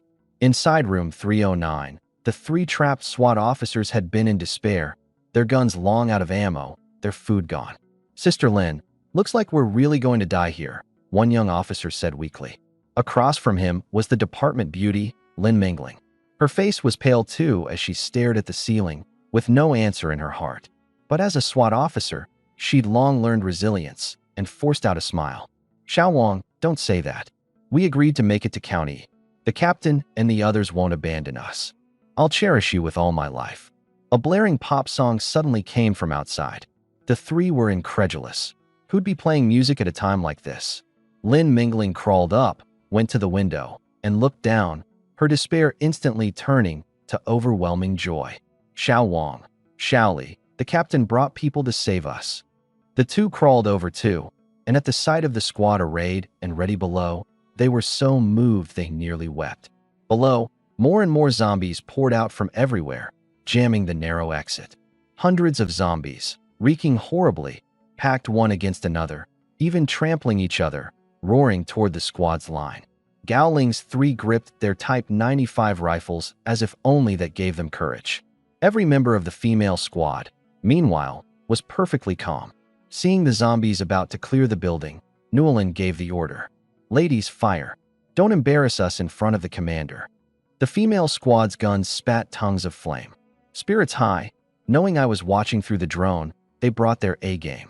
Bullet after bullet struck zombie foreheads. The front rows fell and tripped the rows behind, several tumbling into a heap, trampled into pulp by the zombies surging out after them.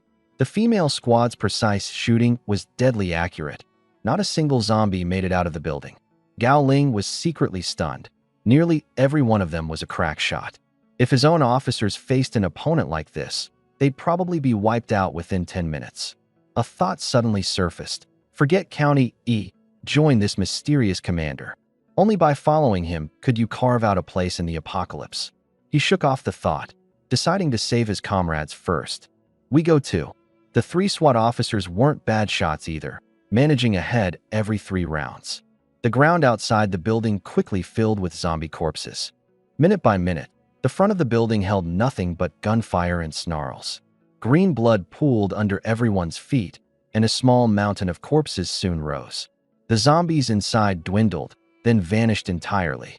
Newland raised a hand to halt fire. Cease fire. Advance in search formation, objective room 309. The squad rounded the corpse pile and pushed into the building. Along the way, any zombie not fully dead and still crawling earned a bullet without hesitation. They reached the 3rd floor unobstructed and soon stopped in front of room 309. Newland gave Gao Ling a look, signaling him to knock and identify himself. Lin Mingling, Xiao Wang, Xiao Li, it's me, Gao Ling. You in there? A slender hand opened the door. Facing them was a lovely face. Lin Mingling, in uniform, with a pure, fresh air about her. Her eyes glistened with emotion, but she held it back and kept a smile. Reporting, Captain. Lin Mingling and 2 others rejoining the unit. Gao Ling let out a breath and introduced Newland. This is Vice Captain Newland and her squad. They're the ones who saved you. Lin Mingling turned to the combat-suited Newland and offered her hand. Vice Captain Newland, thank you all. Newland shook it, her voice sultry. Officer Lin, it was our commander who ordered your rescue. But now's not the time for this. We'll need you to come with us to the armory to help haul the weapons and gear. Lin Mingling felt a little awkward. Over the comms, my face went dark too. Could Newland be a little more tactful next time? Newland led the team on toward the armory. Below, Xiao Qinghua had already left her sniper post to wait ahead, her craving for that long-coveted sniper rifle at its peak. Lin Mingling watched their backs and gave a wry smile, then turned to the other SWAT. They saved us, so let's go help. Call it repaying the debt for our lives. She looked at her empty magazine Type 95 and quietly resolved to top up on ammo. In the apocalypse, having a gun and bullets was the right to survive. Downstairs, Newland eyed Xiao Qinghua, who'd been waiting a while, and couldn't help teasing. My, if it isn't Qinghua. You seem awfully eager. The commander already promised you the finest sniper rifle, and yet here's our little girl, not trusting the commander. Xiao Qinghua flushed with urgency. I do not. I just want to get a sniper rifle as soon as possible so I can help everyone in the fights ahead. Newland, keep talking nonsense and I won't cover you in combat anymore. Seeing her flustered, Newland laughed with delight, the usually composed sniper losing her cool the moment the commander came up. She knew she'd found a way to get a rise out of the girl. The other members put hands to their foreheads, knowing the vice captain was teasing a teammate again. Xiao Qinghua caught herself, recovered her coolness, and refused to look at Newland. All right, this lady will stop teasing you. Newland headed straight for the armory. I used the drone to scout the path ahead for them. The armory's 100 meters ahead, 2 zombies at the door, 3 in the flower bed to the right, 7 more behind that climbed over the wall. Having heard it, Newland had her bearings, then teased me too. The commander does excellent recon work. She distributed tasks to the squad. Qinghua, the 2 at the door are yours. Don't disappoint me. Changfei and Gulan, the 7 behind, and try not to tip them off. Yes, Vice Captain. Changfei and Gulan were full of confidence. Gao Ling stepped up to claim a chance. They'd barely been of use in the earlier fight. Vice Captain Newland, leave the 3 in the flower bed to us, you command. Not wanting to wound their pride, Newland nodded in agreement. Orders given, the group struck fast. Xiao Qinghua led off. In a flash, 2 shots, and the 2 zombies at the door were headshot, start to finish under a second. Her superb marksmanship astonished the 6 SWAT officers. Lin Mingling outright called it inhuman. Captain Gao, what kind of unit are they exactly? Killing zombies in 2 directions within a single second was downright miraculous. Gao Ling shook his head with a wry smile. He'd never seen warriors like these. He led his 2 officers to take aim at the 3 zombies in the flower bed. At the same time, Changfei and Gulan looped around behind and crossed fire, 7 shots, and 7 zombies dropped on the spot. The group reached the armory door. Newland shoved it hard and found it locked tight. The armory's alloy door was extremely sturdy, protected by both an electronic lock and a combination lock, with the key and the code managed separately. They searched the surrounding zombies, but found no key. Without the key, this is hard to open. No ordinary tool could force it, Gao Ling said gravely. Do you know the code? Newland asked. Gao Ling shook his head. A little stymied, Newland handed a packet of gunpowder I'd produced to Changfei, the squad's demolition expert, capable of pinpoint blasting. Changfei took the gunpowder, sourced some chemicals to mix into an explosive, and after 2 minutes set it on the door, adding a stopwatch as a timer. Now, the art of the explosion. She set a 10-second countdown and had everyone fall back to safety. 10 seconds later, a not-too-violent blast went off, fire bursting at the lock, and the door was pushed open. Lin Mingling stepped up and felt the wall, inwardly shocked. The wall bore no blast damage, which meant Changfei's control over the explosion was masterful. What a bunch of monsters. Changfei walked over and patted her shoulder. Thanks for the compliment. The group entered the armory. It was a feast for the eyes, with dozens of ammo crates on the floor. Xiao Qinghua soon found her long-yearned-for sniper rifle, a JS 7.62mm rifle with a 3-9x variable scope. She couldn't wait to clutch it to her chest, unwilling to let go. They took inventory: 235 Type 95 rifles, 25 shotguns, 55 pistols, 300 sets of body armor, 50,000 rounds, 300 grenades. A massive haul, enough to last a good long while. Move these to the helipad. The helicopter can't carry it all in one trip. We've got our work cut out for us, Newland called. Everyone pitched in. Each female squad member carried a crate on each shoulder, hauling 2 at a time like it was nothing. Gao Ling and Lin Mingling watched dumbfounded. An ammo crate usually took 2 people to move. The 6 SWAT, knowing their limits, paired up to carry 1 crate each and gritted their teeth to keep pace. Soon, Newland and Murong Feishue linked up. Seeing them with 2 crates apiece, Murong Feishue gave a faint smile. Looks like a good haul. Newland loaded the crates onto the helicopter and clapped her hands. There's plenty more. You'll probably have to make 2 round trips. Murong Feishue had Lin Ruo and by Xiao help load while she climbed into the cockpit. 10 minutes later, the helicopter was packed with crates. Newland shut the hatch and waved. Safe travels, Captain. Under everyone's watchful eyes, Murong Feishue started the helicopter, the rotor spinning up and kicking up a strong wind. Murong Feishue eased back gently, and the helicopter lifted off steadily to 300 meters. Everyone looked up to see it off. She pushed the stick and headed toward the department store building. In that very instant, disaster struck. A flame projectile suddenly streaked in from the distance, hurtling straight at the helicopter at 1,000 meters per second. No one was prepared. None of them had imagined the city still held a weapon that could attack a helicopter. Murong Feishue reacted fast, executing an extremely difficult maneuver, banking sideways the instant the fireball arrived. It nearly grazed the helicopter as it shot past, landing on a skyscraper several hundred meters away. Boom, boom, boom. A violent explosion. Flames erupted from the building, glass and walls collapsing, burying dozens of zombies on the ground. Murong Feishue's heart was still pounding. If her reaction had been a hair slower, she'd be in pieces now. She scanned the entire city tensely.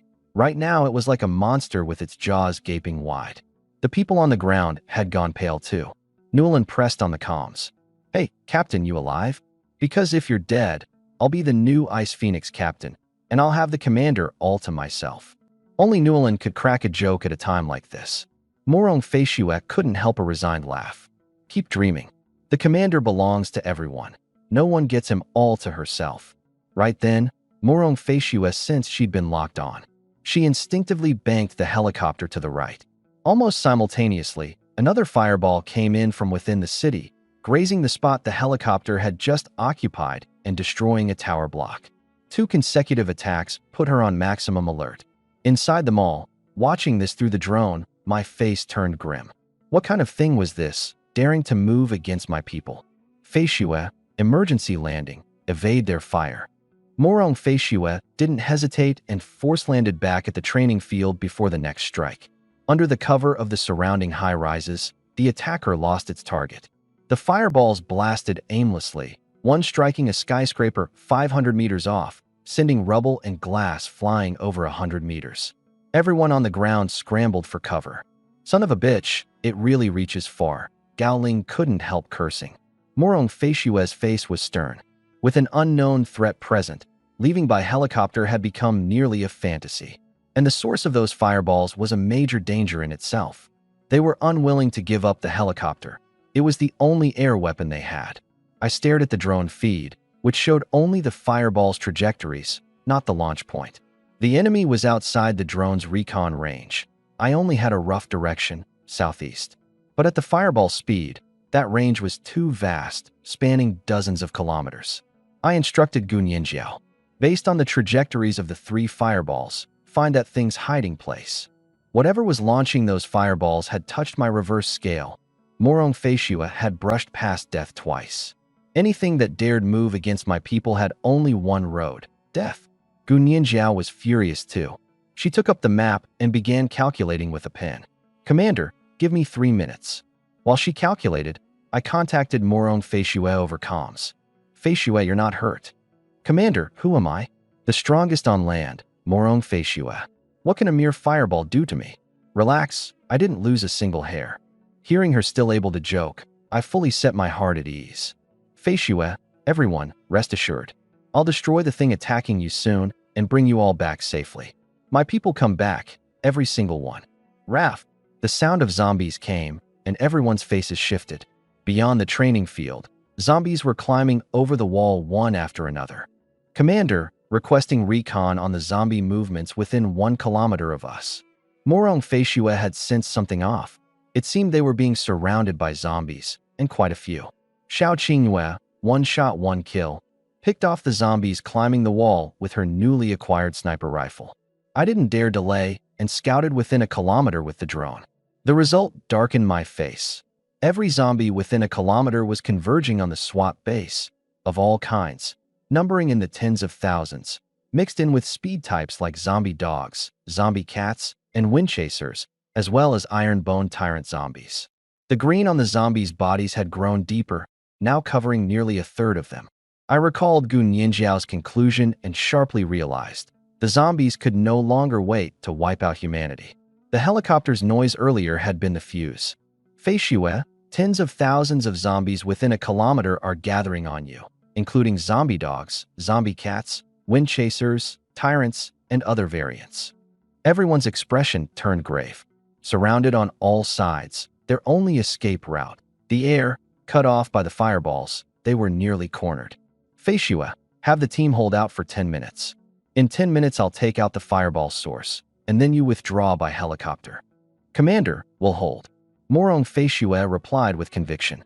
She surveyed the open training field, not good for defense. Newland swept her eyes around and spotted sandbags nearby. Captain, we can build a temporary barricade with sandbags around the helicopter. The suggestion was approved. Morong Feishua ordered. Xiao Qingyue, long-range interdiction, buy us time. Everyone else, build a barricade with sandbags. We'll fight these zombies to the death right here. Xiao Qingyue immediately sniped the fast, high-threat zombies in the distance. A wind chaser scaling a building to flank around had barely reached a window when a 7.62 millimeters round headshot it. She swiftly swung her muzzle and surveyed the field. Soon a zombie cat hugging a car for cover was punched through the car and killed in 1 shot. With the sniper rifle in hand, she was like a god of marksmanship possessed. 1 shot, 1 head. A 4-meter tyrant lifting a car to hurl it took a round straight through the forehead too. Under her interdiction, no zombie could draw near. The others used the chance to quickly ring the helicopter with sandbags. Crash. As the zombies massed thicker, the base's perimeter wall was pushed flat. Through the dust rose a teeming sea of zombies, rushing in like a tsunami. The air was thick with despair and fear. But Morong Feishua and the female squad showed not a trace of panic, taking careful aim. They split into 2 waves, fighting in rotation. When one wave ran dry, the other took over, no gap in the firepower. Gowling's 6 didn't have that kind of nerve. The tidal wave of snarls was enough to crush the mind, and the tyrants and unfamiliar wind chasers in the horde left them rattled. All they could do now was pray I'd take out the fireball source quickly. Lin Mingling, having just woken from the hope of rescue, was plunged back into a hopeless spot. Captain Gao, will we make it out alive? Gao Ling had no answer, but he knew that times like this were exactly when people needed hope most. Trust the commander, trust them. We'll pull through. Prepare for battle. Morong Feishue's cold voice rang out as she fired the first shot, dropping 5 or 6 zombies at once. A brutal positional battle began. The zombies were held off 30 meters out. The fight was tense. No one dared lose focus. The zombies' assault wasn't the slow shuffle of the movies. They were fast, charging at a run, hitting 20 meters per second, already the limit of the cheetah, nature's fastest. An unarmed, ordinary person had no chance of escape, and because their speeds varied, gaps opened up between them. At that speed, hitting the head precisely was nearly impossible for an ordinary person. That was Lin Mingling's plight right now. She raised her rifle and aimed, but simply couldn't shoot accurately. Landing a round in the chest was already luck, averaging 10 shots per kill. Watching the female squad land every shot, she felt deeply inferior. They barely seemed to aim, going on feel and instinct, yet every trigger pull meant a headshot, nearly 2 shots a second. It was thanks to them that the zombies never broke the line. Lin Mingling thought grimly. If it were only their 6th SWAT, the line would collapse in under 3 minutes. If I make it out of this fight, I'm definitely going to learn shooting from them. Gao Ling thought the same. Seeing more and more zombies rush up, Morong Feishue calmly ordered, "Grenades." Gao Ling and the SWAT volunteered for the grenade duty. In shooting, they were of little use. The 6 grabbed grenades and threw them 30 meters out. Boom, boom, boom. Explosions rang out. The zombies near the impact points were blown apart. Nguyen eyed a chunk of flesh that flew into their position, her face full of distaste. So small. Everyone was stunned, and the mood lightened for a rare moment amid the fight. Grenade fragments flew everywhere, but against creatures that had to be hit in the head or spine, the lethality dropped sharply. Aside from a few knocked down by leg hits, most zombies just stuttered a step and charged on. Still, the grenades greatly blunted the assault and gave everyone breathing room. They used the chance to finish off the downed zombies. Everyone fell into a mechanical, numb rhythm. Fire, headshot, fire again, zombie down. Dull, but no one dared lose focus. One lapse and the zombies would surge in, devastating the position. Gao Ling stopped fixating on headshots and lowered his muzzle to fire at the ground. One sweep, and several zombies were hit in the legs and fell. The zombies charging behind trampled over their heads, taking them out indirectly. Lin Mingling and the others copied the method, recognizing their own marksmanship and choosing the tactic most useful to the team. As time passed, the training field was carpeted with a layer of zombie corpses, at least 200. Inside the mall, I watched Morong Feishue's precise kills, no joy on my face. I could tell that every minute, the zombies advanced 3 meters. I had to destroy the fireball source before they reached the barricade, where everyone would be drawn into close-quarters combat, and once wounded, that meant death. My eyes filled with murderous intent. Whether the source was human, zombie, or something else, I'd make it pay. I paced back and forth on the roof, palms sweating. I found the target. Gu Nianjiao's excited voice came through, and to me, it was no less than music from the heavens. I hurried to the screen. She set down the formula-covered paper and pointed at the stadium on the map. Based on the speed, direction, and angle of the fireballs, the source is inside the stadium. The stadium was 15 kilometers from the mall and 8 kilometers from the SWAT base. I steered the drone toward it, reaching 10,000 meters above in under a minute. The stadium's outline appeared on screen, like an egg with its top peeled off. Activate thermal imaging, radar, and optical systems. I switched on all detection systems, focusing the scan on the open high points. Only such places could see a helicopter and strike it precisely. Soon I spotted the target on a rooftop to the stadium's southeast. It was a colossus, 8 meters long, 4 meters tall, with thick, pillar-like limbs and a gun barrel-like tail behind it. Its body bore camouflaging scale armor, and it lay flat on the roof, disguising itself as part of the rooftop. Its tail swept like a radar searching for targets, heat gathering at the tail's tip, ready to fire at any moment. Another never-before-seen variant. It could strike targets kilometers away, an enormous threat, and locked onto enemies mainly through the radar sensory organ in its tail. I noticed survivors hiding in a building not far from it, yet it hadn't detected them, which meant its radar could only find aerial targets. Morong Feishue and the others were still in a desperate fight. I put aside my thoughts and laid my finger on the missile launch button. Time to end this, you flak zombie. Because it could only lock onto aerial targets, I named it the flak zombie. I pressed the button. An air-to-ground missile dropped from the drone, screaming out, tearing through the sky, streaking toward the target at lightning speed. Seconds later, the missile struck. A massive explosion bloomed like a flower of flame over the city. The flak zombie was blown to pieces, scattered in chunks, and the entire floor it sat on collapsed into rubble. Only when the drone confirmed the zombie had no life signs left did I release my clenched finger. I let out a long breath, flew the drone back over the SWAT base, looked at the blood-soaked Morong Feishue and the others, and gave the order to withdraw. The enemy is destroyed, the airspace is clear. Everyone, board the helicopter and pull out. The whole team was elated. Morong Feishue directed an orderly withdrawal. Newland, start the helicopter. Captain Gao, your people board first. Everyone else, fire and fall back in covering formation. Gao Ling gave a wry smile. Clearly, not having them cover was because of their poor marksmanship. It was the most humiliating day of his SWAT career. The 6 SWAT silently swore to drill their shooting hard once they got back. After the 6 SWAT boarded, Morong Feishue had the others get on the helicopter one by one. You go first. I'll cover the rear. She fired in rapid bursts, dropping a row of approaching zombies.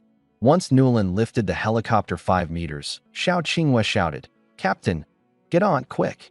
Morong Feishue holstered her rifle, leaped 5 meters straight up, landed cleanly on the helicopter, turned, and pulled the hatch shut in one smooth motion. Newland climbed the helicopter higher. One wind chaser, mimicking Morong Feishue, sprang up from the ground trying to tear into the chopper, but overestimated itself and fell from 4 meters, crushing a patch of zombies below. The helicopter roared off, heading back toward the department store building. Watching everyone return safely, I let out a relieved breath. I checked the system.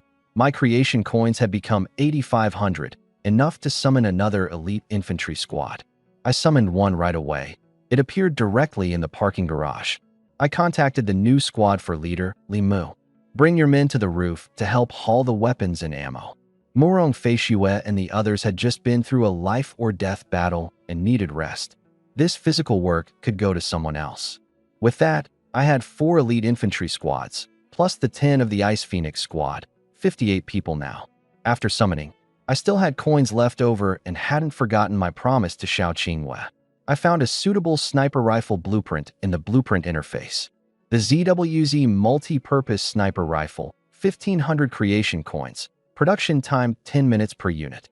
It combined the capabilities of a light sniper rifle and a heavy anti-material rifle, able to fire ordinary rounds, armor-piercing incendiary rounds, explosive rounds, and more, with an effective range of 5,000 meters, max penetration of 300 millimeters of specialty steel, and a muzzle velocity of 1,500 meters per second. It came with a multi-function scope featuring night vision, thermal imaging, infrared, range finding, and wind speed measurement, with adjustable magnification and a biocamouflage exterior. Very satisfied, I spent 1,500 coins to unlock it. Ding! ZWZ multi-purpose sniper rifle blueprint mastered. Knowledge points raised by 100, now at 1,550. I made one straight away. Before Xiao Qinghua arrived, I aimed it at a wind chaser 1,000 meters off. The scope displayed wind direction, distance, and other parameters, even auto-calibrating. I fired, and in under a second the wind chaser a kilometer away was headshot. What a fine rifle. With this, even a soldier with only basic shooting training could become a marksman overnight. Just as I lowered the rifle, Elite Squad 4 and the helicopter arrived almost at the same moment. Newland landed on the roof, and the female squad filed out neatly, followed by Gao Ling, Lin Mingling, and the other 4 SWAT. Morong Feishue flipped up her visor, revealing her cool face. The others relaxed too, their youthful, pretty faces showing. Reporting, Commander. The Ice Phoenix squad has returned safely, all present. Awaiting orders. Go and rest. I nodded with relief. Seeing Elite Squad 4 right there, Morong Feishue and the others handed off security to them with peace of mind and walked toward the break area. As Xiao Qinghua passed me, I took her hand and gave her the ZWZ multi-purpose sniper rifle. Qinghua, here's the sniper rifle I promised. The commander keeps his word. She took it, felt its unique presence, and was overjoyed.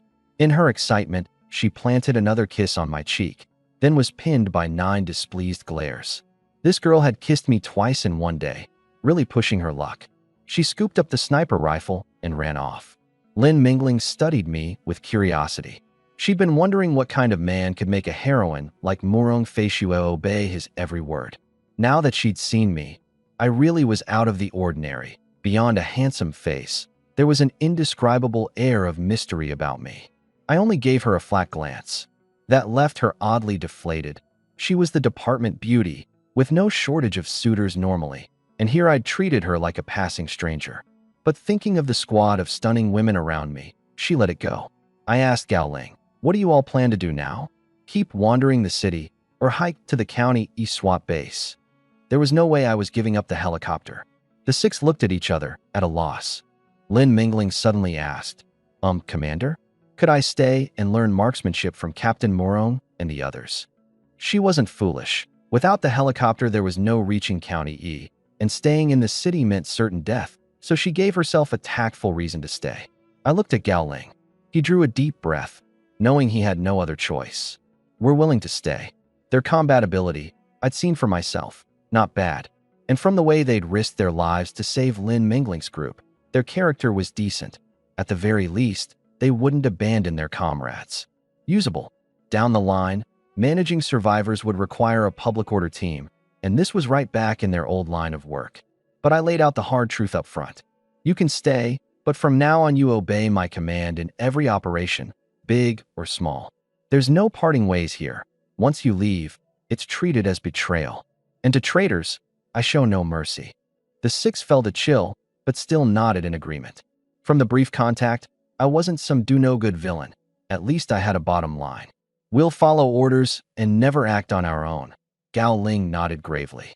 After the 6 left, I had Squad 4 leader Li Mu move the gear. Within half an hour, all the weapons and ammo from the helicopter were loaded onto the trucks for tomorrow's relocation. The sky gradually darkened. Tonight was a special night. The city lost power. The whole city sank into darkness. The signal towers went dead, and the satellites had long since been wiped out in the earlier nuclear blasts. From this moment on, all of Longxiao was completely cut off internally. I had someone start the diesel generator, and at last the mall had light. Everyone ate their last dinner in this city and went to rest. In my room, I was still burning the midnight oil, studying hard. Ever since I'd learned that leveling up was tied to knowledge points, I developed a fierce love of studying. After studying, I got ready to sleep. The moment I lay down, Morong Feishue came to the bed for close protection. But tonight she was different. She took off her helmet on her own, breaking the rule I'd set. Feishue, what are you doing? She leaned down and kissed me, cutting off my words, then said softly, Commander, when the helicopter was almost hit today, I realized something. In this apocalypse, we could die at any moment. So before I die, I want to give myself to you. Her voice was faint, but utterly resolute. I looked at her face, at a loss for words for a moment. She really had walked past death today, but we were moving tomorrow. Doing this now wasn't ideal, was it? Feishue, calm down. Let's wait until we reach the Wu River.